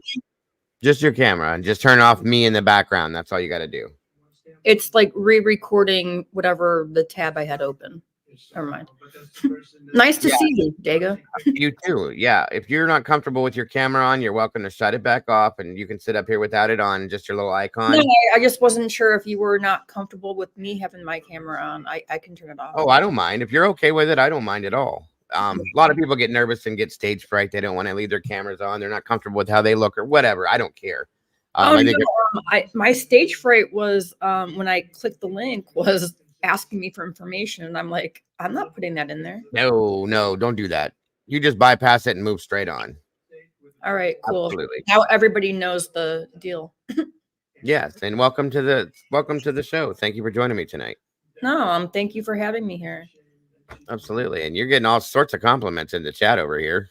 I don't know why, but we have a really amazingly honest and amazing community here. They're very, very welcoming and very comforting to people. So no, and I appreciate that. No, I don't really like to think I have a channel, Dago. Mm-hmm. I've been commenting for years and years on other people's things. So okay, that's some people just do that. Some people aren't comfortable or don't just need to have a channel. They just like to watch others. They like to comment. They like to ask questions. They like to be involved or do like what you're doing right now, and just not have their own channel. And I understand that. I know a lot of people that way. Yeah, with the Matthew Perry thing, though, I think it's like essential to bring up. I don't know. Let me turn down my TV. He was very, very vocal about getting clean and sober. Yes, I agree. And I'm not saying because he did everything perfectly, because I don't think anybody does anything perfectly. No. But it's something very unusual that he had the access and the money to get anything he wanted. So agreed. In his mind, he could be doing something that wasn't his drug of choice. Very true. Very true. Safer, in my opinion. Absolutely. And if you're with the right people, they're all like yes men. Mm-hmm. They're like, okay, yeah, at least you're not hitting the bottle now, Matthew, like things like that. So he probably just felt like a place of complacency. Mm-hmm. And like I said earlier, I feel like some of these people, I've watched multiple shows with him on interviews that he did where he was very vocal, like you said, about his addiction issues and being clean and sober and this and that and so on and so forth. There was no hiding. He didn't hide it. He wasn't ashamed of it. And he did say, like they stated, that he wanted to be known more for helping people rather than what he did for the cast of Friends and all that other stuff. And that relates to this in my opinion. I think he's actually doing that at this point now. And I think it's amazing. Go ahead. Yeah, no, Matthew Perry was very vocal, and like I have friends and family like really close to me with those kind of predicaments and Yeah. addictions and stuff. And so like his story became like one of those stories that you follow, whether you want to or not, because it's, you know, it gave you like hope. You know? Agreed. Like I said, my family is a family on both sides, mother and father side of the fence. Both sides are severe addictive personality issues. And I mean anywhere between alcoholism, drug use, gambling. I even have an uncle that was a sex addict. So it's just my family has addictive personalities, period. Okay. And some people are just like that. So when you find that out, of course, I don't, as a child, you don't know those things. You Like know, I if your wasn't a family big Friends fan, you know, like watching the show and being like, I love the show, but you know, you get to know the people that worked on the show and their careers and their lives and all these stories. Like you just can't like avoid all of it. Matthew Perry was very much so front and center on having those addictions, and but he didn't shy away from talking about it, and I didn't know if he was at first like forced to talk about it. Well, no, I think that that's part of the recovery process. Personally, I think that you know, my grandmother was a recovering alcoholic, which in turn turned into alcohol induced dementia. Okay. Yeah. So that's what in the end took her, was the dementia, which was brought on via the alcoholism. She went through AA and all that stuff and got clean and was clean from the AA. I think she stopped drinking when I was 10 years old and lived to be 87 years old before she died from dementia. Well, I don't think AA is going to cover dementia. No. But I'm just saying, like, that's what she didn't die because of her alcoholism. She died because of her alcoholism, if that makes any sense to you. Yeah. So, and one of the things that she taught me, you know, she went through the whole, I saw it all over her home, one day at a time, and you know, the footprints thing with walking with God and all of that stuff that helped her to get clean on that sense. And in the end, it still took her in some sense. Do you know what I mean? And it does that. I mean, a lot of people don't understand what AA actually is, a very spiritual program. Absolutely. So, Absolutely. But once you meet people who are actually in it, you learn that. Like, yeah. And I was raised with it around me to know that. And it helped in some ways, but truly, when I did what I did with the just quitting alcohol, I'm not the type of person that needs to go to meetings or needs a sponsor. Not that there's anything wrong with that stuff. I just like to do things on my own. Some people replace an addiction with going to meetings. Yes, and I didn't want to fall back on anything like that. I just wanted to be me, and I was lucky in that sense. I feel with the alcohol, especially, I knew my whole family had alcohol issues, you know, and could possibly. My mother quit drinking. My mother quit smoking. Both of my mom and stepfather used to smoke marijuana. Not to say that they don't now that they're older, and my dad has health issues now that it's legal here. So be it. They're 70 some years old. If they touch it here and there, that's their issue. I don't even know for a fact if that's true, but me and my sister kind of maybe thought maybe, you know. But anyway, we stayed. My family, like I have an aunt, two aunts. One of them passed on. She had an issue with opiates. She lived on them. My other aunt, same. My grandmother, like I said, was an alcoholic. My grandfather, her husband, my mother's father, was addicted to gambling, bad, and I mean bad, as well as slightly addicted to alcohol. My uncle was an alcoholic. He died from pancreatitis due to, again, he quit drinking and became sober, but then the pancreatitis came because of the alcoholism from before. So there's all these things that go into effect with it, you know. It's not just the mental part of addiction. It's definitely the physical part, but a lot of people who get so wrapped up in the mental part don't really want to, like, there's like a disconnect. Yeah. Where there's these physical things happening, you know, to your body, and you don't want to believe it's caused by the addiction, but it is. Absolutely. So that's why I when I saw that I was getting addicted to alcohol because of my back issues and my neck issues, to take the pain away, because I had stopped with the opiates for 12 years. That was done. Yeah. I found another thing to go to, which is how I got off of that. Well, that's not an answer to it at all. You go from one to the Well, I next. mean, Dago, I got lucky. I got the backdoor entrance into AA. Right. From being I was in a very abusive domestic violence situation. Mm-hmm. And the whole like system blamed me, so they put me into the system where I met a lot of good people, by the way. It wasn't Absolutely. for me. It wasn't for me, but you know, and it's not for everybody. I agree. It wasn't for me either. You know what I mean? I did it on my own because I wanted to do it on my own. No, but it did help me avoid a lot of problems that could have come my way. Absolutely. And that's what I'm saying. Like when I realized I was starting to have that problem, luckily, I don't know if it was a mind thing or a physicality thing. I hated at some point the hangovers, of course, one, because I had them bad. Two, I hated the what it did to me. You know, I could feel it was changing my body in a negative way. And I just said that's enough. And how long have you been sober now from that? I stopped drinking 6 years ago, and I haven't picked up a drink since. And I sit around people. I just wanted to personally congratulate you. And I appreciate that very much. It's one of those things. I'm very proud of it. Okay, because it was making me a different person. I was becoming angry because I was angry with myself for being who I was and doing what I was doing. I didn't like what my family was seeing me be. I was always I was a fun drunk. Don't get me wrong. Everybody loved me that way. I was a blast, you know. Oh, well, my mother used to say about my grandfather, her father, you know, he was a happy drunk. Yeah, I was very fun. But at the same time, there are other people in the family who go, that's not how I knew him as. Yep. And those stories, the woodwork, you know, here and there, the more I talk to family members, but I'm not saying you weren't always happy. I'm sure you were, Dago.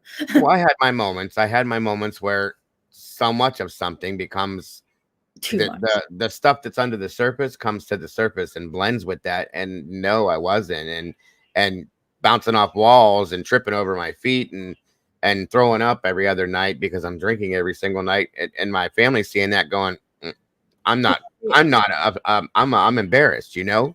Well, since I'm here, can I ask you a question? Because I'm here. So how long have you been doing like the true crime like angle? I have been doing this part of this for this October. I think this October will make 2 full years of the true crime side of things. A year before that, I covered, when I first started, I did the drama community, I'll call it. And it's all it was, is I came out because I was trying to defend people on the internet from internet bullies that were constantly doing things. There's a whole weird mess of stuff. And I did it for a while. Actually, it wasn't a full year. It's about 7 months. And it's like, I did what I can do. It's not changing very much. And it's just draining. And I don't really enjoy what I'm doing. I know I feel like I'm helping people, but there was no enjoyment truly from it. So if you wanted to like go full circle on this, back when I was talking about the backdoor to AA scenario, and there's a lot of people in there that shouldn't be in there, but anyway, yeah, my first foray into like not true crime, but internet formatting was writing and talking about AA and the 12-step culture. Okay. And I don't mean AA, I mean like the culture, the rehab industry. And I found all these like pitfalls. So Matthew Perry, when I say full circle, there is a relationship there to the industry. Yeah. Putting people together who shouldn't be together. Yeah. Yes. Who might be there on principle. Hi, we're going to a meeting and, you know, I'm going to help you. And they get you into another substance. And I've seen it before firsthand. Yes. And that's what I'm talking about. I got away from the internet because of that, because it's really hard to talk about that kind of industry, to be honest. I can agree. I can agree. This is an addiction, a form of an addiction as well. This side of things, it really is, guys. And there's the especially the drama side to this whole YouTube thing is very addictive because people, you guys that are here have seen this. The drama has been thrown into the true crime side of this. And there's people that are so drawn to it. They can't help themselves. They have to see this. They have to come in here every day. They have to see they have an urge and a want to feel and to be part of that drama. It's an addiction, folks. It's true. Thank you. It's crazy. It really is crazy to see it go down. You would never imagine it. And you guys, a lot of you guys are in here. You guys have watched the decline of what had started to happen in the true crime communities. And I said, what the hell's going on? Like, this is not what I left that. Well, Dago, what is there a point in time where that went downhill? Like a story in particular that really took down the true crime community? It started very slowly, in my opinion. It started with me, where I started seeing it is towards the end of the Kylie Rodney case is when it started to slowly go down. An Idaho 4 hit and it rolled hardcore. I mean, hardcore. It got bad with the Idaho 4 case. And then when it got really, really, really like, oh my God, what the hell's going on, was when Sebastian Rogers went missing. And that just it turned inside out. It turned inside out because it's a missing persons case. It's not even a criminal case, you guys. No, he's still missing. Right. It completely. And there's no criminal charges filed. There's no criminal investigation going on. And it's turned into one of the worst dramatic edges to a criminal, to a case. I tried to do a video on it, one time, but I realized there's like nothing to go on there because there's like nobody talking about anything. Like, and the people who keep putting it out there, I'm grateful that the story is still out there, but I know I can't contribute to it because there is literally nothing coming forward. And that's so sad. That's why I don't understand how anybody is talking about it, what the hell they're talking about, because it has nothing to do with Sebastian. And I said, no, it just becomes like a media circus with all these people going, who went down there to cover it? Who didn't go down there? Who is talking? What dad, what parent, and all this other like nonsense. Absolutely. And that's when I was backing out of it and I said, okay, I can't do this anymore. I said, I don't want to do this. I said, this is not true crime anymore, guys. And I said, excuse me, I keep getting these hiccups. If I were to come into this case right now today, You're fine. And come to YouTube and look at this case and look up Sebastian Rogers, what's that all about? I would have never, ever imagined that it was about a missing child. It had nothing to do with that by the time I was pretty much pulling away from it. Nothing. I mean, if people were bored enough to look at my older videos, I just talk nonsense, okay? When I got into the Idaho 4 stuff, it's just because I think the whole thing is corrupt and there's a lot to talk about there. Sure. I didn't expect anybody to watch anything I put out there. And I'm still like a very small channel, if you say, but I didn't plan on being a channel. But I do like to give my opinions and commentary. And that's how it starts. That is exactly how it starts. And people, depending on what's going on, like I've watched channels that will start off, that I've seen channels come into YouTube with nothing. They're brand new channels. And I literally have seen channels become a, oh my God, I just lost my train of thought. I don't know. Blow out of the water, blow 1,000 subscribers out of the water and become monetized within 2 weeks. No, I don't get it. At the same time, I mean, if I really put my mind to it, I could be monetized by now. But I'm not that hard. I'm not out there to do that, I'm just trying to keep the conversations going. The biggest most important thing, like for instance, with Sebastian's case, is that we see his face and we know his name and it doesn't get forgotten. That's all we should be doing at this point. Because I messed up my video today and I put him into my video to remind people, and I want to get back to that, you know, it's just mind-boggling to me that not that more people aren't talking about it, but because there's nothing to talk about. Right. Yeah, no, I agree. There isn't. There's nothing. There's no new news. There's no updates. There's no, you know, anything. You can go to any of the websites that have anything about it. There's nothing new, but there's still people talking about it every day. Alarming factor of everything, because at this point he was missing since what, February? February 26th. Yes, ma'am. So it should be alarming that he's not found. It is very much so to me.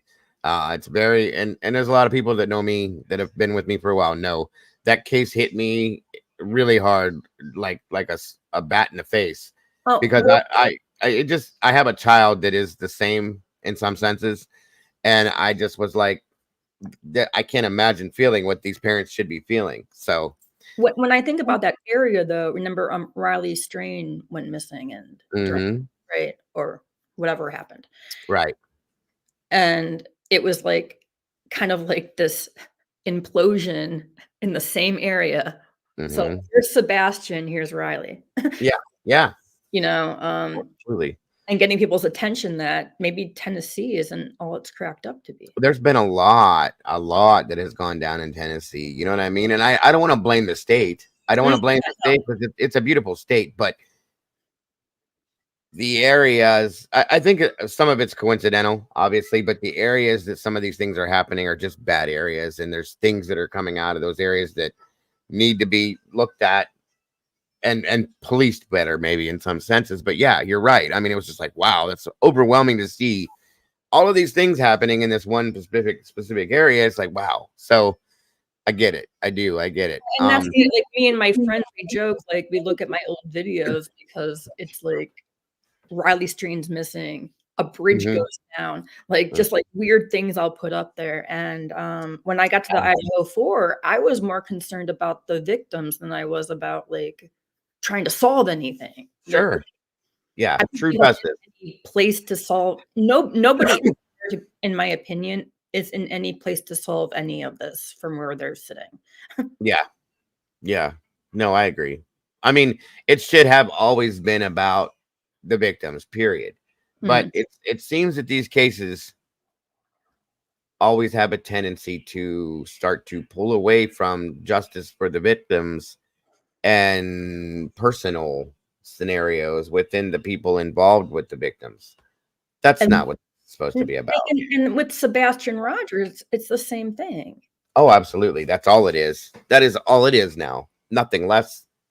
Nothing less at all. Talking about the kid anymore. It's all about who may have done it or done what, and it's like this parent did this, this parent did that. They're lying. That he's lying. They're full of this. They're full of that. This is about money.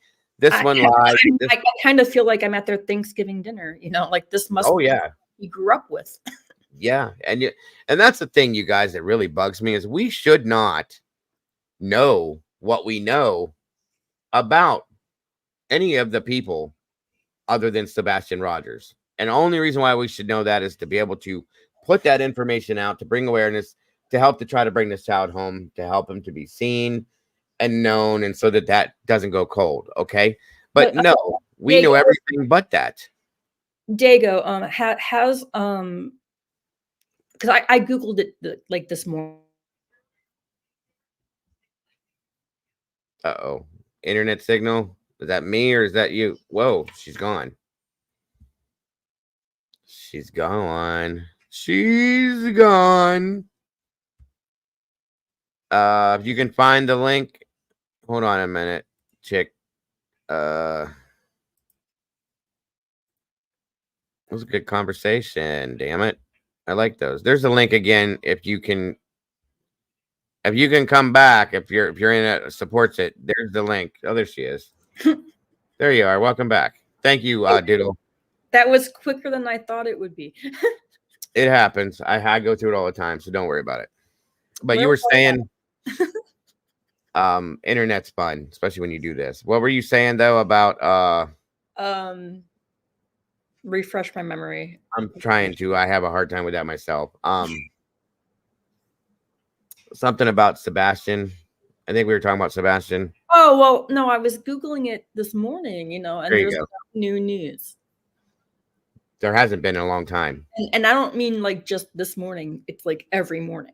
So, Mhm. when I see a channel go, breaking news or like new revelation, I know it's clickbait. Clickbait. It's all clickbait nowadays. Yeah. Yeah, because I'm like, I learned nothing. I refuse to do clickbait titles. I've been accused of it, I think, once. That's I've why never. my channel handle is funny because it's chickbait, But No, I like that. That's why I said I like that name. I think it's really cool. I've never put out clickbait titles because I am highly against that kind of thing. If I can't do it organically, I'm not going to do it. I usually don't have much to say. I mean, it's not like I don't think that like I have a low opinion of what I have to say. But what I have to say is not like revolutionary.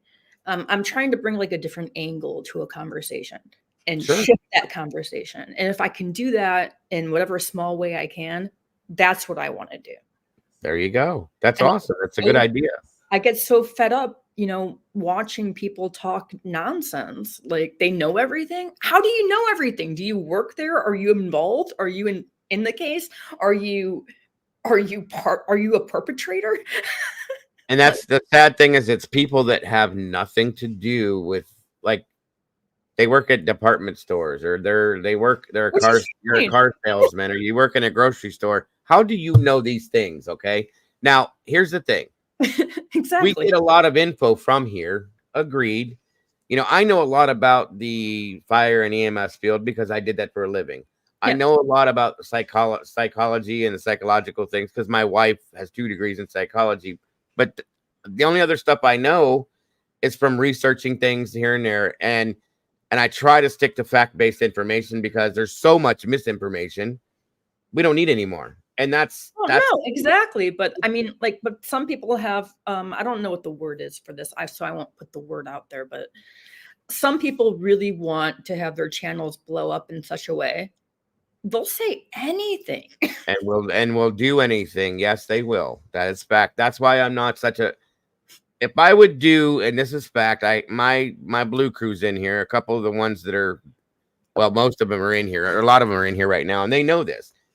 If me as a creator in this channel, if I were to follow suit and play into all the stuff that goes down, I'd probably be huge right now.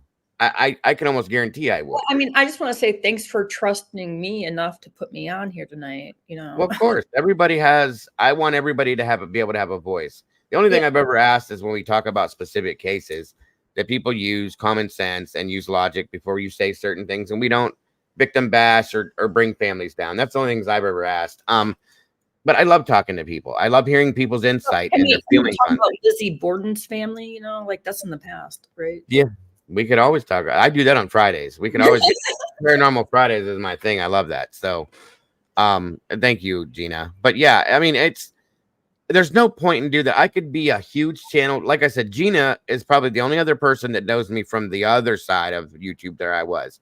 And she knows what it was like over there. And she saw when I came over here, she followed me. She saw how I did. And I grew, okay? But I grew very slow and organically because I wasn't playing into all that stupid shit. Now, I did get a little bit involved when Idaho hit. And it was only because I didn't know what to do with it. I didn't know how to handle that type of stuff. I was still kind of new at this stuff, okay? And I let some of it grab a hold of me and kind of pull me down until I realized what was going on. And okay, let's get back to where we're supposed to be. And I did. And then I'm still growing very slowly. I lose people all the time because I won't play the drama games and I won't talk about the stupid shit because it's not what we're supposed to be doing. But you're like at about like what 10K subscribers. Yeah. That's a decent amount. After 3 years, I think that's fair. I feel like I probably would have more, but But you're not doing the clickbait stuff. Right. And I've also been through some things where I probably would be bigger, but people didn't like me and they tried to bring me down. So I had to go through that and build back up, go through that, build back up. And it's okay. It just makes you stronger. Well, So I mean, the other thing is when okay, if you're a small channel, like YouTube is calling me a channel now, right? I don't see myself that way. And you won't until it clicks. Yeah, it happens. The thing is like, I don't want to like fanboy, fangirl out, you know, and be like, Yeah. oh, I love this and I love that, or I hate this and I just want to be honest, direct across the board. You know, if people are being real with me, like you know, like there's no point for me to like hero worship. Absolutely. And there's No. some channels out there that rely on hero worshiping. They do. They do. They do. They do. Thank you, Gina, very much. I appreciate you, hon. No, they do. And I'm not about that either. I don't want people to worship me. I don't want people to, oh my God, it's Dago. Oh, you know, no, guys. I just want to be like the rest of everybody else is. That's what I've always done, as I've kept myself equal to everybody that comes in here. That's why I've always paid full attention to my chat, associated myself with my chat. I've come out as who I am from day one. I don't keep things back in the closet here. Everybody knows my real name. That I'm called Dago because I was called Dago. Name now, so Well, yeah. I mean, I was going to tell you, you could change that if you want, because a lot of people forget that name's up there. But if you're comfortable, I'm comfortable. I'm okay with it. I've had videos where I go, "Hi, it's Juliet." So right. So, and that's it. You know, like I said, everybody knows my name is Joe. That's my real name. I went by Dago because it was a nickname I've had since high school, and it sounded cool. My son said you should go by, so I did it. Whatever. And it's good, you know, like I'm not saying it's like a bad thing to have a nickname, you know. well, people now, it's funny though, because there's people that I've said, you can call me whatever you want, Joe, Dago, asshole, whatever you want to call me, you can call me. And there's so many people that can't call me anything but that now. They said they're not comfortable doing it because they can't imagine me as anything other than Dago. And I'm like, well, if that's what makes it work, then whatever. But it's Joe, not Dago. Yes, my name is Joe, and like I said, you can call me whatever you want. I don't care. But no, my brother's name is Joe. He's my only brother, so yeah, I can remember that. Plain old Joe. That's all I am, you know. But anyway, well, I'm probably gonna like go for now. Okay, I appreciate you jumping up and I love conversations like this. And you did. Oh, it was random, and I'm really fortunate and glad that you had me on.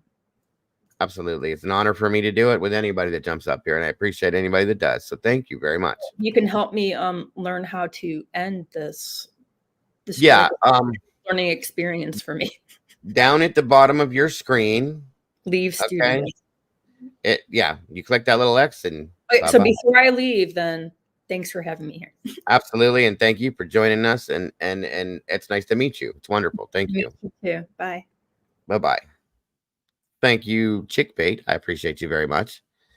I love having conversations like that. And by the way, thank you, Doodle. There's a link to that little channel that she says isn't a channel. You guys go figure it out for yourselves. You think it's a channel? You don't? Either way, go check it out. Show some love. I'm sure you heard her up here. She makes good conversation. I'm sure it is just as good, if not better, over there. So, what happened? What just happened here? Oh, okay. Sorry, guys. My screen. I thought it was 11:22. I forgot. It's 2:41. Hey. Hold on a minute. I'm trying to get this over here to work for me. And there it is. Okay. My channel name is a mystery. Oh, okay. I really like her. I do too. I appreciate the conversation, Chick. It was awesome. Thank you, Miss Gina. Sub to you. FarQ, good to see you. It's what everybody says, JC. It's weird to me. Like, I even have told people, just call me Joe. They can't. And there's some people that come in here that won't call me anything but Joe. Sony, she calls me by my name. Carolyn Miller, she used to call me by my name. And I'm okay with that. You know, it's up to you guys.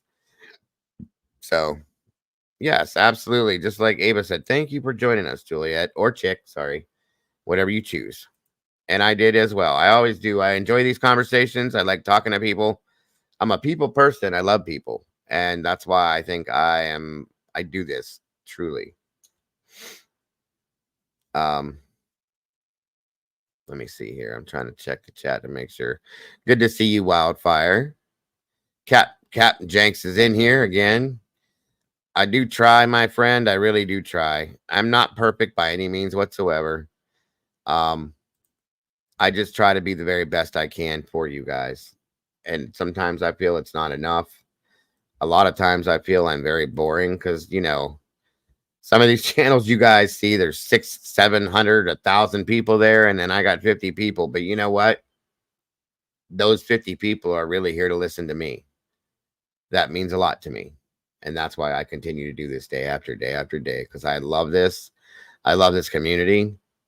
I've said before too that I don't feel complete if I'm not in here every day at all. I just don't. I don't feel complete. I'm human like everybody else, and I have hard days and bad days, and you know, the people that are close to me in this community and part of my team, they know.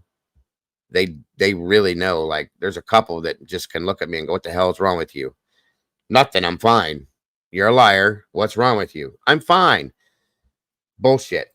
And they know. And then, okay, well, this is what's going on. This is what happened. This is what it is. And they support me. They truly do support me. They keep my head above water. They make sure that I feel okay about myself. They make sure I know that I'm not alone. They support the channel, but mostly they support me. And that is what I love about this community. It's not just my team, it's the whole community. The fact that I can go live at any time of the day. I proved this one time too. I went live at 7 a.m. one time. I had at least 15 people in there that are always with me. I've been live at noon, 1, 2, 3, 4, 5, 6, 7, 8, 9, 10, 11, 12 midnight. And the same people sometimes are still in there. Not all, but most. I've been live at I was live at 4 a.m. yesterday still. And I still had the same people, including a few others. Lana jumped in, Rory popped over, you know, just different people that are popping in the chat and this and that. That means a lot to me that people are curious. Is it just because I'm the only one live? Maybe. Or is it because it's me and they wanted to come see what the hell I'm running my mouth about this time? Either way, it's a good feeling. And the fact that people want to come in here to support me doing what I'm doing it means the whole world to me. So I love what I do. Genuinely, I do. I love the people. Genuinely, I do. I was accused once of being full of shit that nobody can feel that way about people they don't know. Well, maybe that's true for you. Or maybe I do know these people because I see them every day. How do you, when you meet somebody, whether you meet a picture of their face and their name and what they're typing to you every day, or you meet them in person, granted, people lie about who they are sometimes here, but I look for the good in people mostly always. I try because I want to believe in people, okay? And I do, and sometimes it's been my downfall, but most of the time it's for the good. I thank you, chick. I try. But again, I'm human, guys, and my mind works the way most people's minds do. I doubt myself. I get down on myself. I have depression. I have very high anxiety. I have PTSD because of the job that I did. But with all of that I go through, I still try to be a positive force when I come out here because that's what you guys should be. And if I can't be positive, how can I expect you to be positive? That's my whole point right there. So that's why I do it, because I want to see the world, not the world, but society become more positive and be good to each other. And that's never going to happen if I can't do that myself. I get down on myself. I go through constantly in my Discord with my mods that I'm very close to, that are like talking to, and I don't know if I can do this anymore, and I'm over this, that, and everything else. I'm stressed out. I can't live this, that, and it's normal shit that I'm human. And that's what I respect about people that will talk to me, because they're like, yes, you can. Yes, you will. You need to. There's people that look to you for specific things. You are needed. You are wanted. You are respected. You are appreciated. And that means everything in the world to me. That's what keeps me doing what I do. So, thank you, JC. I appreciate that very much. You have a great night, Chickbait. I appreciate you very much. And I hope you have a great rest of your night. I hope I didn't keep you up too late. And I hope to see you again soon. Thank you very much.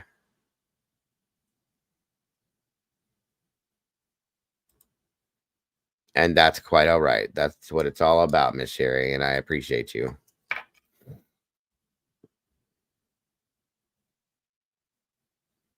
Welcome, Moni.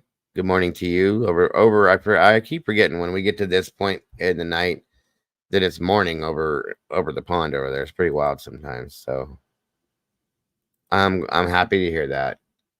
Absolutely happy and grateful, Chickbait. Thank you. Thank you, True Seeker. I appreciate that. And as I appreciate you as well. I can't see or hear you, just so you know. I don't know what's going on with my internet. This has happened. I never. Paula, try to. Can you hear any? Well, nobody else is talking. Hold on. Okay, if you can hear me, Paula, try to back out and come back in.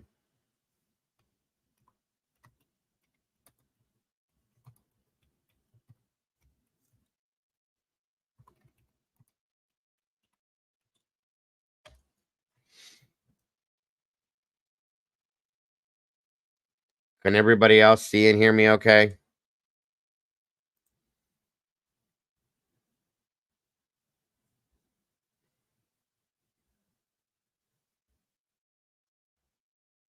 Yes, no, maybe so.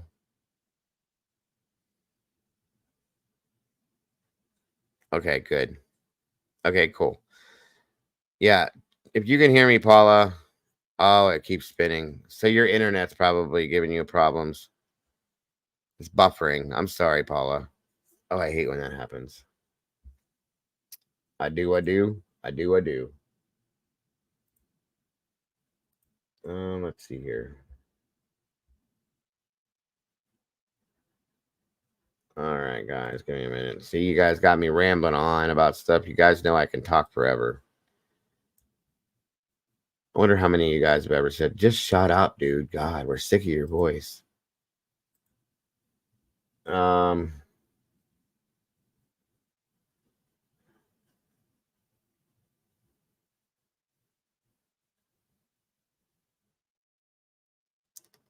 Whoa, hold on a minute here.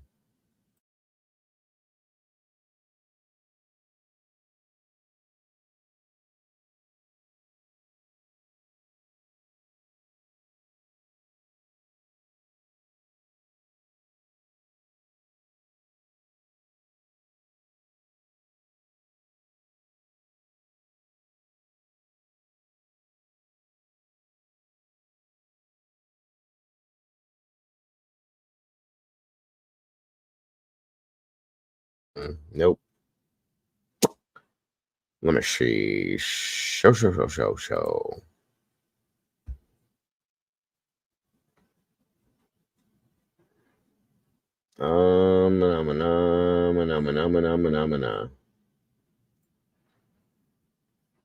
is great to see you, Cap.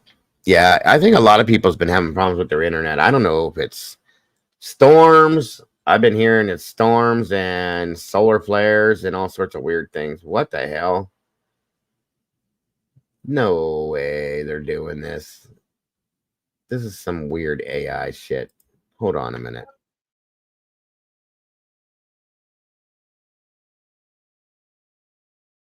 This can't be real. What do you guys think? Hold on a minute.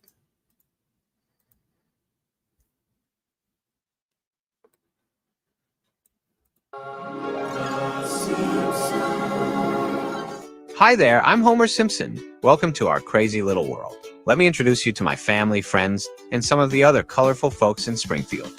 First up, there's my lovely wife, Marge. She's the glue that holds this family together with her patience and love. And check out her hair! Isn't it something? Next, we've got my boy, Bart. He's a little troublemaker, always getting into mischief. But deep down, he's got a heart of gold. Just don't tell him I said that. Then there's Lisa, our little genius. She's the smartest one in the family by a mile. always reading, always thinking, and always trying to make the world a better place. Now, there's Ned Flanders, our next-door neighbor. He's a bit too perfect sometimes, but you gotta love him. We've got my buddies from work, Lenny and Carl. We share a lot of laughs at the power plant. Speaking of which, my boss, Mr. Burns, is always around to make my job interesting, and his loyal assistant, Smithers, is always by his side. Mo, the grumpy bartender at Mo's Tavern, is where I spend a lot of my time unwinding with a Duff beer. You'll often find Barney there too, my best friend and the biggest beer lover in town. Chief Wiggum is our local law enforcement, always trying his best to keep Springfield safe. Principal Skinner runs Springfield Elementary, where Bart and Lisa go to school. He's always butting heads with Bart. Apu runs the Quickie Mart with his wife Mangela. He's always got a friendly smile and a quick, "Thank you, come again." Milhouse Van Houten is Bart's best friend. He's a bit of a nerd and always gets dragged into Bart's schemes, but he's loyal to the end. Otto Mann is the bus driver who gets our kids to school. He's a bit of a rocker and loves his heavy metal music, but he always gets the kids there, safely most of the time. Reverend Timothy Lovejoy is the pastor at the First Church of Springfield. He's there to guide us spiritually, though sometimes he seems a bit jaded. Dr. Julius Hibbert is our family doctor. He's always got a laugh, even when he's giving bad news. And boy, do we visit him often with all our injuries and mishaps. So that's the gang. Sit back, relax, and enjoy the show. Welcome to Springfield.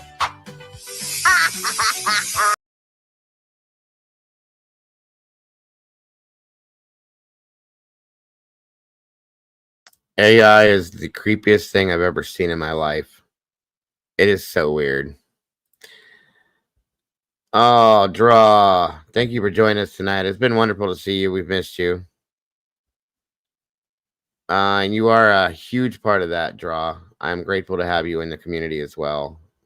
I appreciate you very much, Draw. Thank you for being who you are. Your insight, your knowledge, and your advice.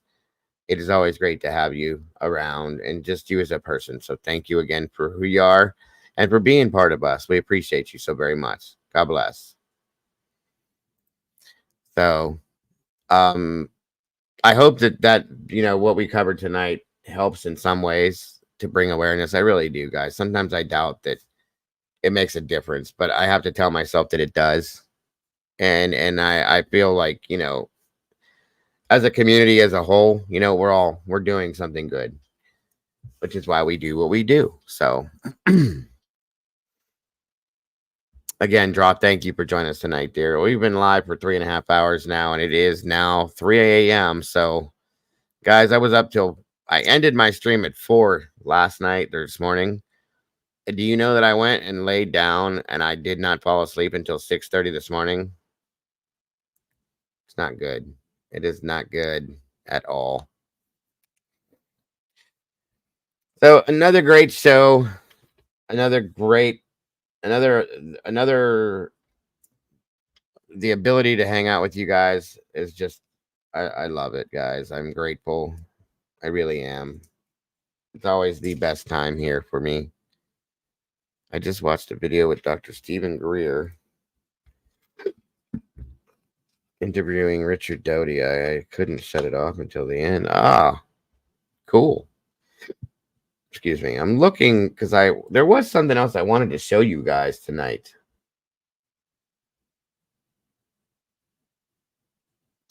About a case that we were covering. Bear with me. Please. I gotta find in my downloads where it was to remind myself. I can't do that staying up all night stuff anymore, you guys. I'm too old for this stuff. That stuff. I'll be honest with you. I really am. It hurts. It really does hurt. It's hard, I should say. It does. It hurts. Like, I don't mean like physically hurts. Like, it just hurts the soul. There was something sent to me earlier. Miss Leslie sent it. Oh God.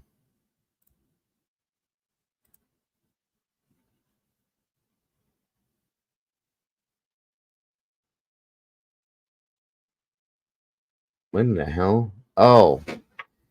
That's what it was. Yeah, here we go. I don't think Leslie's in here tonight. That's weird. She's usually in here for the late shows. It's very strange. Thank you, Doodle, so much. I appreciate that. And by the way, thank you to anyone that has donated to the links, PayPal, Cash App, Venmo. If you have, you guys are amazing. It definitely helps. It keeps these bills paid so I can do this every day. God bless. I do appreciate you guys for that. We never expect it, guys, but we do appreciate you so much for it. I promise you that. This story here, I saw this earlier and I was going to bring it earlier, but I figured I'd keep it for tonight. Do they do aliens stuff long to explain? Paul, I figured they would know the name. What are we talking about here? Tomorrow, Friday, guys. I hope you're tuning in tomorrow, by the way. Just so you guys know. Something happened to my membership. They won't let you renew. Really? That doesn't make any sense. Did you have a card expire or something, Doc?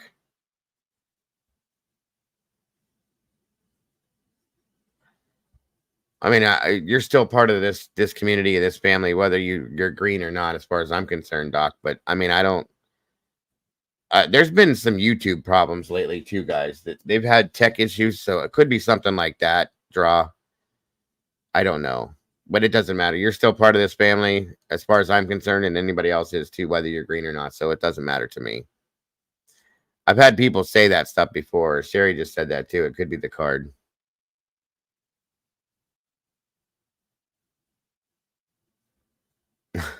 Don't worry about it, chick. You're fine. It happens when it happens. When it happens. Actually, it says that you are a member. I believe you're or maybe not. You looked green. You are.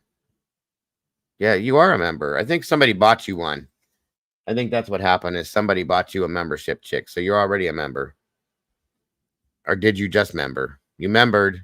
Okay, I member. Yep, you are green. Yes, you are green. Yeah, she's a member. Well, real quick, let me read this to you guys before I shut this down, guys. Boy 4 escapes homemade cage covered in feces to find help as grandparents face child neglect charges. You're okay, chick. Thank you. Deputies found the 4-year-old in a mixture of both human and animal feces. I can't believe some of these cases, guys. Inside a residence in the Hamburg, Iowa area. Hold on. I'm trying to see things better. Here we go. The Fremont County Sheriff's Office said that they were first alerted to the situation after the boy and another child were seen outside the home before police determined their state likely had been the result of being caged inside cribs. Officers of the Fremont County Sheriff's Office discovered the 4-year-old had managed to free himself from the makeshift cage, which had been constructed using a portable crib with a baby gate zip tied over the top. Oh my God. The boy had reportedly fought his way from the contraption and exited the home without waking anyone up. A second homemade cage was found in a walk-in closet at the Shenandoah home. Grandparents Elvin Leroy Coley, 78, and Martha Karen Perry Coley, 61, have been arrested and accused of neglect or abandonment of a dependent person and child endangerment. The boy's parents, Dustin Perry and Lindsay Hamilton, both 26, were arrested for child neglect and endangerment charges after the sheriff's office said the 4-year-old boy escaped from a cage. Reports 1101 now. Police also removed other children from the home. Deputies allege Perry, 26, and Hamilton, 26, left their kids with relatives with instructions to keep the 4-year-old who has developmental disabilities in a makeshift cage. In separate case of child neglect, an Indiana mom and father are reportedly facing charges over the death of their diabetic daughter, who they failed to treat. Yeah, I saw that one. 12-year-old Alice Ruby Brettel tragically died July 4th after being found dead on her bedroom floor at the family's home in Evansville. Good God. Oh my God. Oh my God. Oh my God. This is like, what the hell? Unbelievable. Is this... What is going on with people, you guys?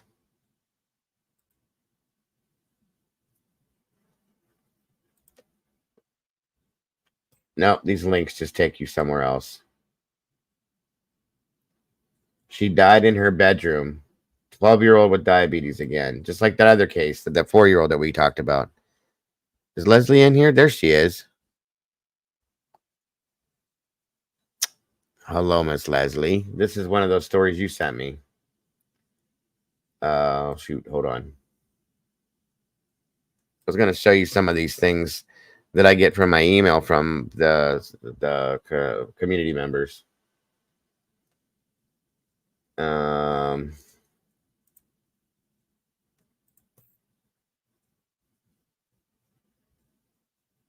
Oh, yeah.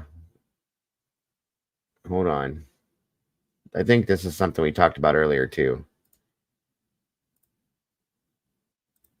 Let me see here.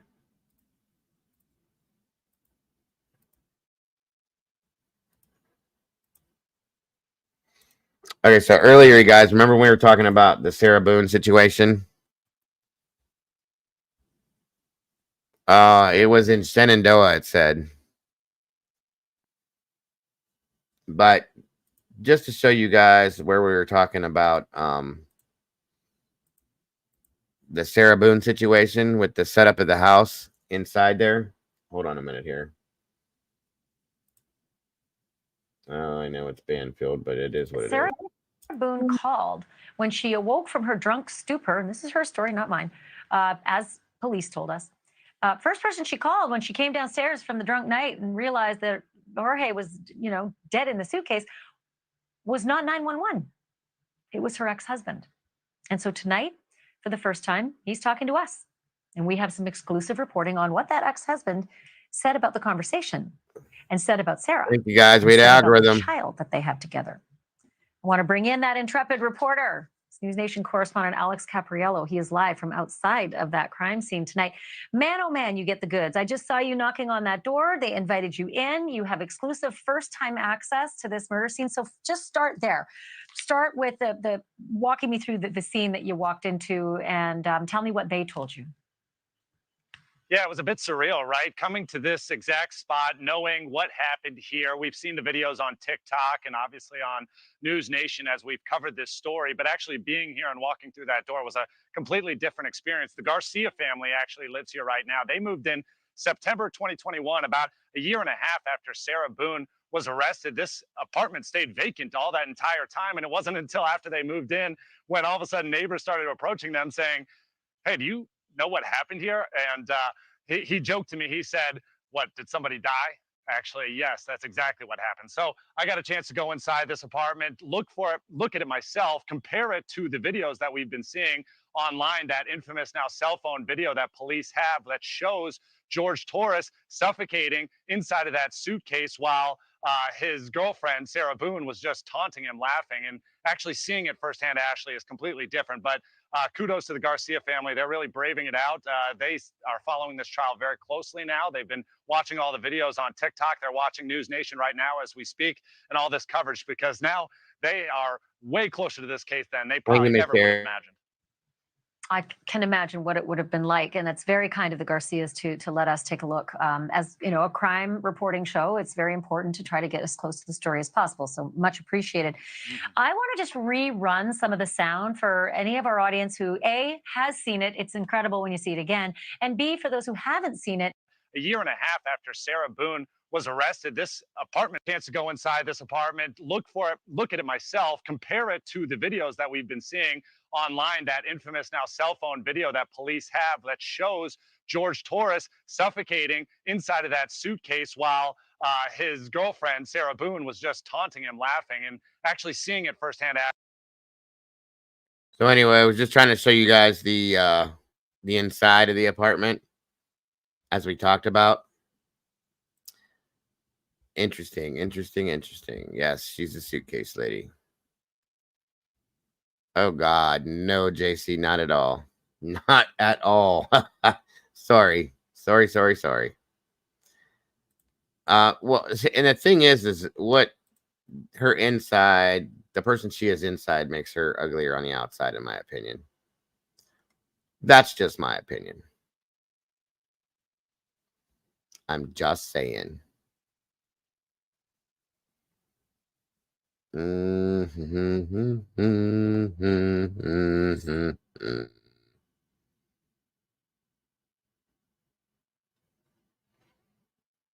Show. Okay. It is. It's very difficult to watch sometimes. I agree. Welcome, Ag. The reason why we were showing the apartments because we were talking earlier about how some of us believe the possibility that the suitcase was knocked down the stairs, possibly. And I was hoping it would show the stairwell as compared to where the suitcase was actually found laying. So that's why we showed the inside of it.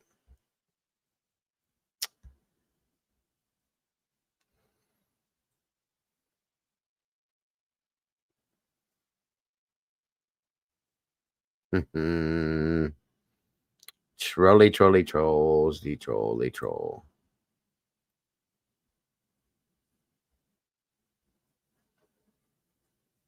This news report is just exploiting bullshit. Goofy.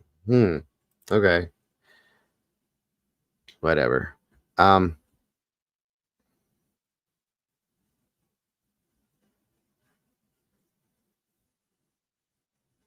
okay. I'll check it out, Mom.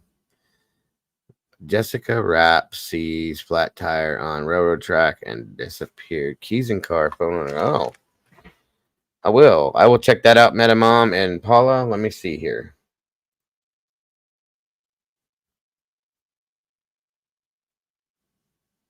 Hold on, guys. Let's see.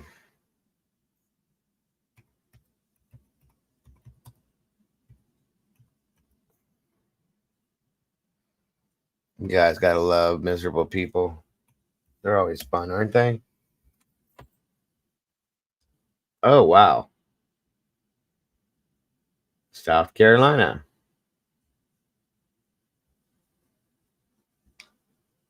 Hold on a minute here.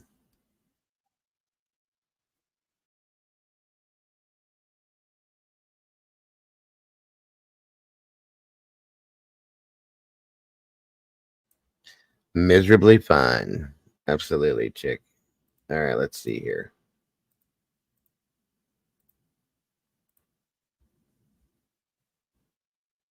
Yep. I agree, Miss Paula.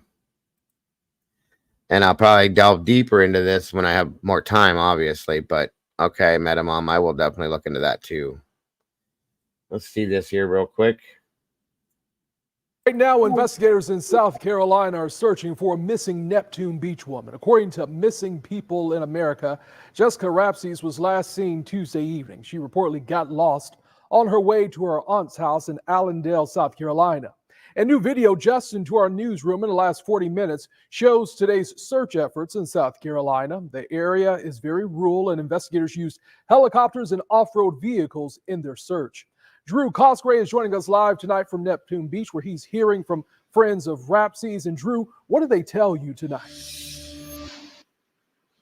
Yeah, news of the search for 27-year-old Jessica Rapsys is not only spreading on social media, but right here in Neptune Beach. Just a little while ago, I spoke to her friend Grayson Goal, who says she saw her Friday. What we do know is that Rapsys' car was found abandoned on Tuesday at 9:15 p.m. in Allendale, South Carolina, a little more than 3 hours away.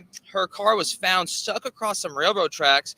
And then Allendale Sheriff James Freeman told our affiliate station WJBF in Augusta that when authorities found her car, it was still warm but had been sitting there for a while. For Goal, she hopes her friend is found safe. This morning, I think everything set in. I just felt like an urge to like get this out there because I feel like the more people know or see her face, the more chance we have of finding her. And Goal also told me that when they hung out on Friday was that Jessica did mention visiting her aunt in South Carolina, but nothing else. Reporting in Neptune Beach, this is Drew Cosgrave, First Coast News, on your side.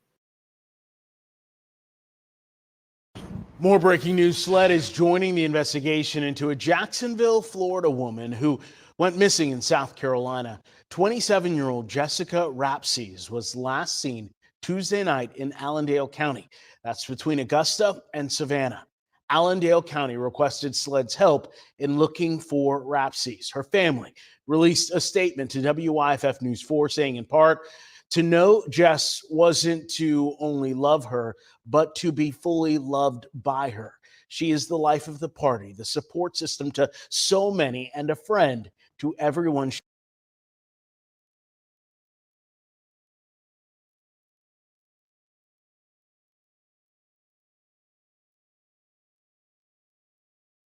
She meets. We just want her home.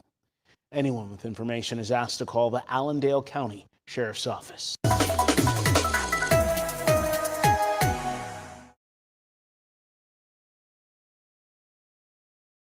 Tonight on the 10 o'clock news, the search is on for a Jacksonville woman who vanished in South Carolina after authorities discovered her abandoned car with the keys still inside. You may have seen a photo of 27-year-old Jessica Rapses on your social media feed. Hundreds of people have been sharing the story about her disappearance. She was last seen Tuesday about 7:30 or 8 p.m. News 4 Jackson reporter Alicia Hatcher joining us in studio with what else authorities are revealing about this specific case. Kent Joy Rapsey was lost while on her way to her aunt's house from Jacksonville. Her aunt was trying to meet her halfway, but Rapsey never showed up. Yesterday around 9:15 p.m., police found Rapsey's car with the keys still inside and her cell phone nearby, but they have not been able to locate her according to reports. Authorities said it was stuck across the railroad tracks that run through the community of Martin and Allendale County, according to local news station WJBF. The tracks where Rapsey's car was found were on private property on Creek Plantation. Rapsey has been described as having blonde hair, brown eyes, being 5'7" and weighing around 105 pounds. News4Jax reached out to the Jacksonville Sheriff's Office, which told us, we are always willing to assist other law enforcement agencies with investigations and will track down any leads with our jurisdiction. Our missing person detectives are aware and are willing and able to assess however possible. Those who believe they might have information on her disappearance or where she might be, you can reach out to the Allendale County Sheriff's Office or leave a tip through Crime Stoppers. You can find that contact information on our website at news4jax.com. Kent, Joy?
I bumped my damn microphone. Sorry about that, guys.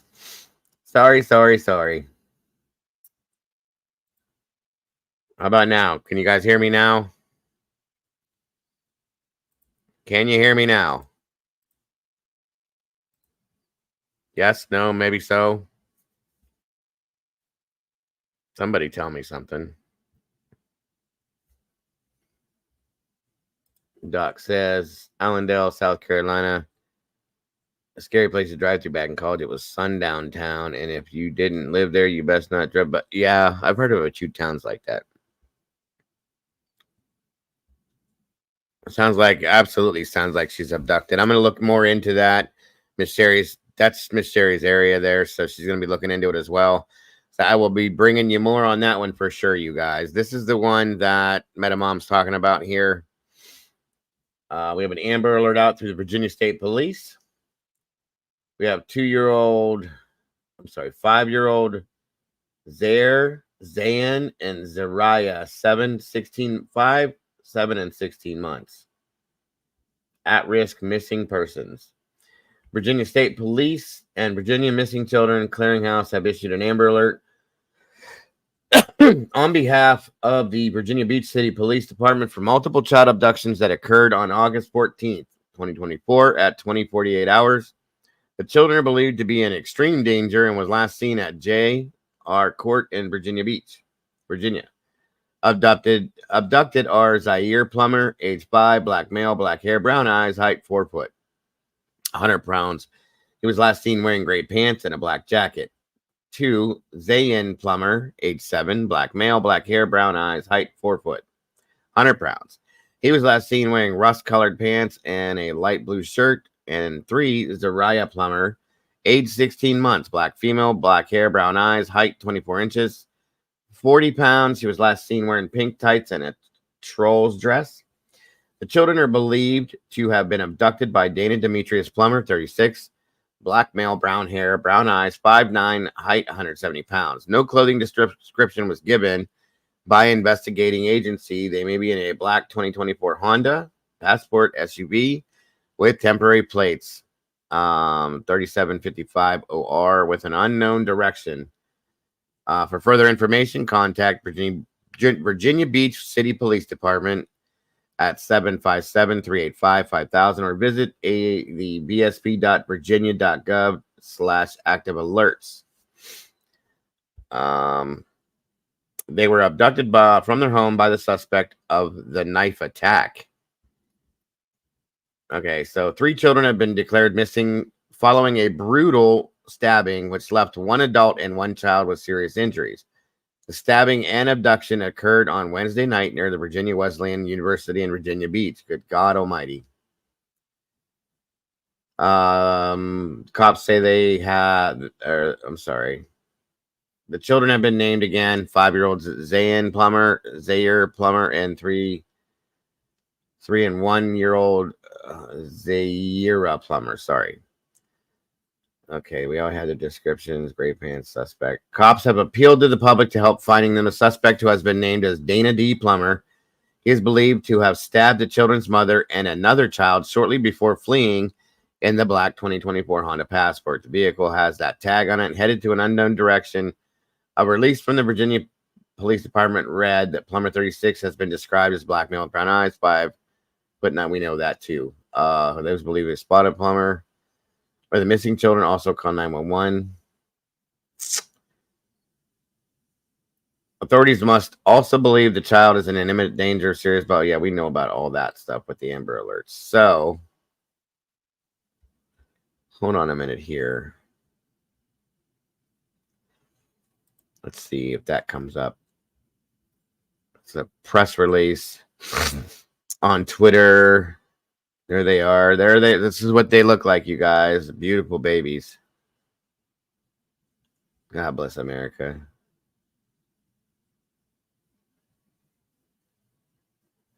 So now these children don't have their mother. Pray to God that this idiot does not hurt these children. This is it. This is all they're giving. Same information I just read to you guys. So again. Is this? Yeah, okay.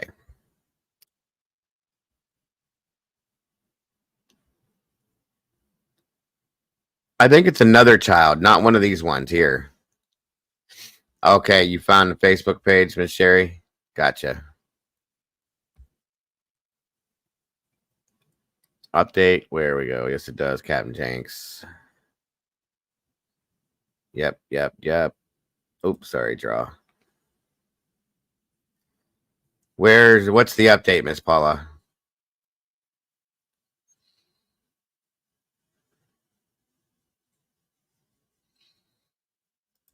There was a police chase. He crashed the car. The little girl died. Oh my God. Oh, Jesus Christ. Are you kidding me?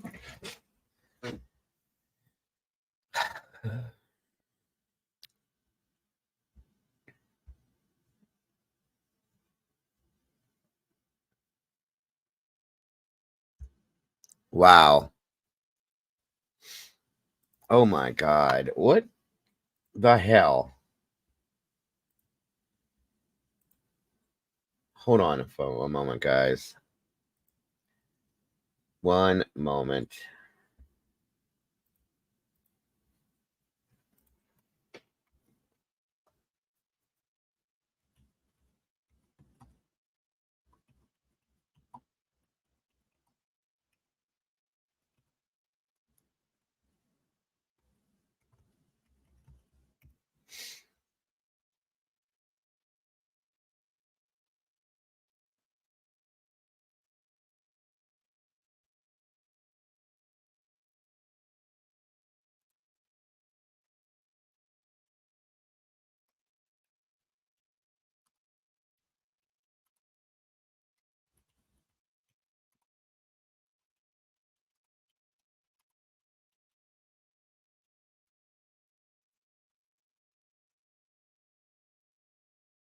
Okay. I found it.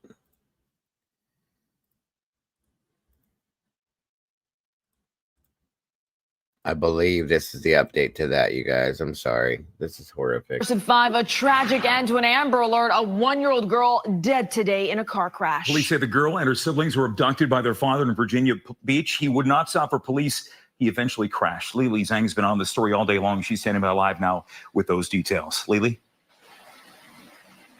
Jim, Marina, just an absolutely heartbreaking end to this story. We do know that the suspect was being pursued by Virginia authorities before he crashed in Prince George's County. We are told that police tried to get him to stop after his car was spotted in Fairfax County. So let's take a look at some video from earlier this morning. This was captured by Sky Fox, just a horrible sight on 495. Police today confirmed that the suspect, 36-year-old Dana Plummer, crashed into 2 cars. He then overturned near Branch Avenue in Maryland. The crash killed his daughter, previously identified as Zariah Plummer. Before all of this happened, the suspect allegedly stabbed 2 people in Virginia Beach, the children's mother and her 12-year-old daughter. That, again, was before police say he fled with his 3 kids.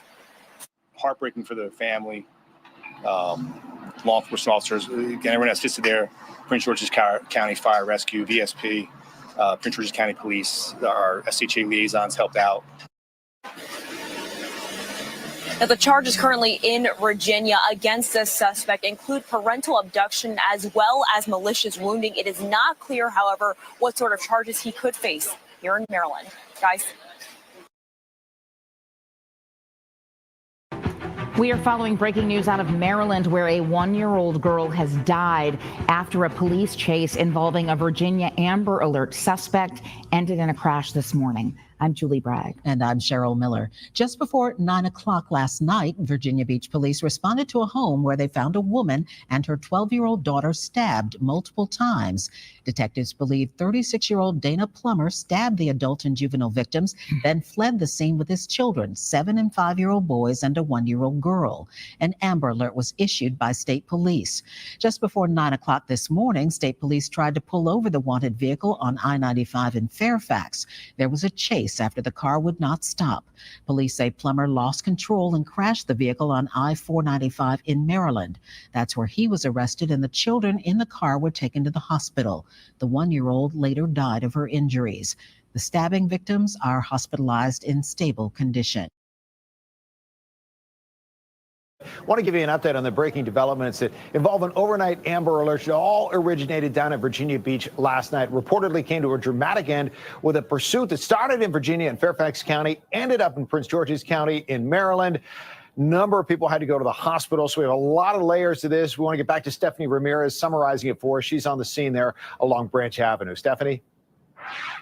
Guys, just still a lot of delays in the area here if you are headed to this area. So this is the Beltway right by exit 7 Branch Avenue. And I know you're looking at Skyfox's shot right now, but we are now on the ground looking at the scene. And I'm showing you that just a serious rollover crash that happened here. There's a lot of debris on the roadway as well. I don't know if you can see it, but behind the trooper, there's a greenish white sneaker on the ground there. So what we're being told right now is that a little after 9 o'clock this morning, that Maryland State Police had responded to this crash here. They had 4 transports in total. We're told 1 child was medevac to the hospital in critical condition. 2 other children transported in serious, non-life-threatening condition, along with the adult there, the 36-year-old male they were searching for in this abduction case out of Virginia Beach. Virginia State Police are the ones involved in this pursuit. They tell us sometime around, I want to say 8:45 this morning, they tried to do a traffic stop.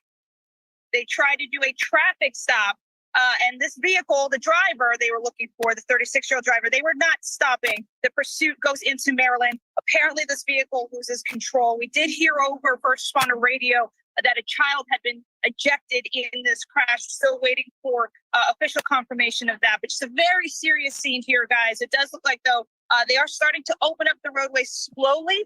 There's one lane moving to my left right now, but just a very delicate situation here as the investigation continues. The children involved, the original report from Virginia State Police was that it was a 5-year-old, a 7-year-old, and a 16-month-old. Steve? Stephanie Ramirez live on the scene along Branch Avenue there, just off the Beltway. Thank you, Stephanie. We'll look for more information from you throughout the day. Again, this all started as a call for help last night. A report of a stabbing in Virginia Beach where an adult woman and was believed to be a 10-year-old girl had to be taken to the hospital after a report of a stabbing. And then after that, the Amber Alert went out for this 36-year-old man and the 3 children. Unfortunately, that came to a very violent end with the rollover crash there along Route 5 just a short time ago. We'll keep you posted on our social channels and, of course, here on Fox 5 and the website fox5dc.com. And with we continue with our team coverage of this morning's Amber Alert and stabbing. Neighbors were shocked to hear about what happened. Many told our team they appeared to be a good family. Although a neighbor recounted something odd that happened last night with the suspect. 10 on your side's Nick Broadway explains. Neighbors describe them as a good family. They never see or hear them get into fights. So when they heard about what happened overnight, they were surprised. It surprised the heck out of me. But like I say, it's quiet out here. Nothing ever happened out here, nothing like that. Everyone we spoke to called them a good family, never seen or heard fighting or arguing. We spoke to David and Lisa, who live near the suspect's home. A little more than a year ago, the 2 parents divorced. The mother moved about a block away, staying close by so the 2 can co-parent their children. Last night at around 6:30, David told me Plummer went to their home and asked to borrow his phone. I thought it was an emergency. He said, I got my kids in the car because I told him, come on inside and, if you need to chill out or relax or something. He said, no, I got my kids in the car. I let him have his privacy and let him have his business, but I didn't know he was going to do nothing like that. A couple hours later, police swarmed into the neighborhood, finding the mother and another child stabbed. Plummer and the 3 other young children had taken off. No one was home when we knocked this morning. A search warrant was wedged into the window pane of the mother's home. From what we can read on the outside, it says they want to search for weapons, evidence, and security camera footage. The home has a doorbell cam and a front-facing security camera. David and Lisa tell me Plummer was clearly going through some mental hardships, but they had no idea it would escalate this far. That man was going through a lot, and he's been going through it for a while. So it's a problem with mental illness. You guys got to do something about it. It's, what I'm saying? When somebody's reaching out for help, you never know. It could be me, could be you. Stick with us. We'll have the latest here on Wavy News 10. In Virginia Beach, Nick Broadway, 10 on your side. An Amber Alert involving 3 children issued out of Virginia Beach ends in a crash in Maryland. 7 News got this exclusive video from a driver hit by the vehicle carrying the children during the pursuit by Maryland State Police. 7 News' Maryland Bureau Chief Brad Bell is live at the scene. And Brad, we've learned that one of the children was actually transported by a helicopter.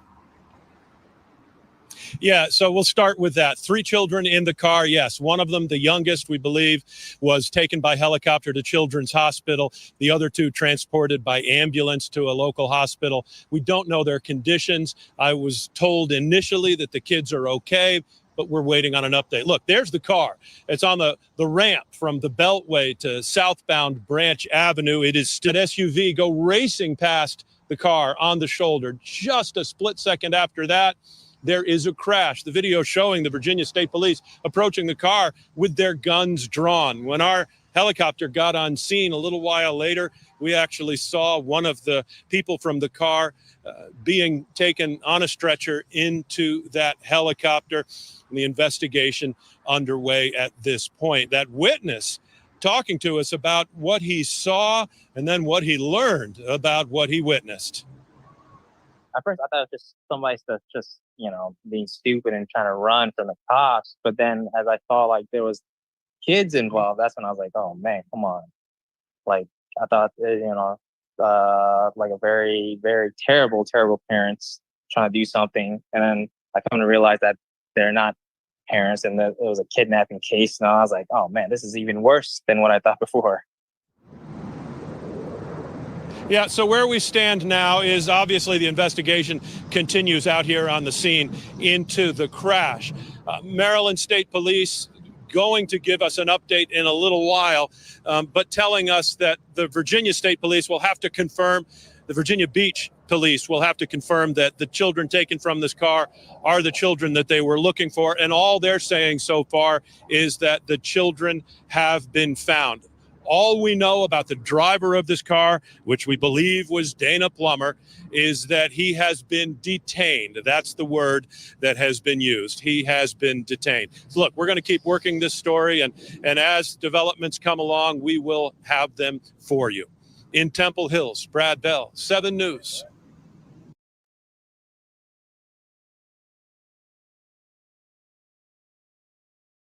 Wow. Wow. That's horrific to me. That's so sad.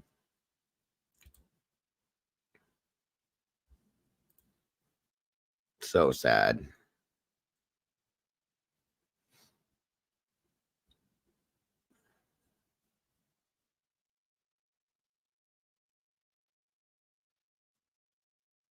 Thank you, Miss Sherry. I see it here.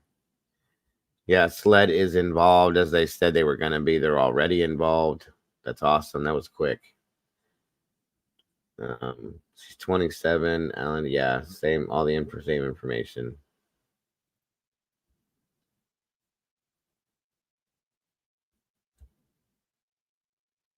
I guess she got lost while she was on her way to her aunt's house. Her aunt was trying to meet her halfway, but Jessica never showed on August 14th. Police found her car with the keys still inside and her cell phone nearby. Yeah. Definitely going to have to look into this one too, deeper. Thank you, Sherry. I'll be following up on this and digging deep, guys. So unbelievable. Every day you go burning out. Tired. Absolutely tired. All right, folks. I think that's going to do it for me for tonight, at least. Time for me to try to go sleep, catch up on last night's loss, and make up some more. Like I said earlier, I'm going to try to be in here earlier than I was today, closer to awake. I'd like to be live around 1 if I can, so that's what I'm going to do. Again, guys, I want to thank you guys for everything, supporting every bit of it, and being here for all this stuff that we talk about and supporting me. You guys are absolutely amazing. Much love to each and every one of you guys. And guys, once again, thank you to anybody that has supported via those links or anything. But thank you mostly, guys, for being in here and supporting the channel in the way you do this way. That means everything to me. You guys are amazing. Guys, don't forget to love yourselves and love each other. And please don't change a thing about yourselves. You guys are amazing. And that's why I'm here every day. Last update, August 15th, 11 a.m. Girl Jessica Rapsey's in Allendale County. Thank you, sir. I think we're going to look into this tomorrow, too. Thank you so very much, guys. Much love to you all. Every one of you. And good night, guys. And God bless. And I'll see you very soon. Bye-bye, folks.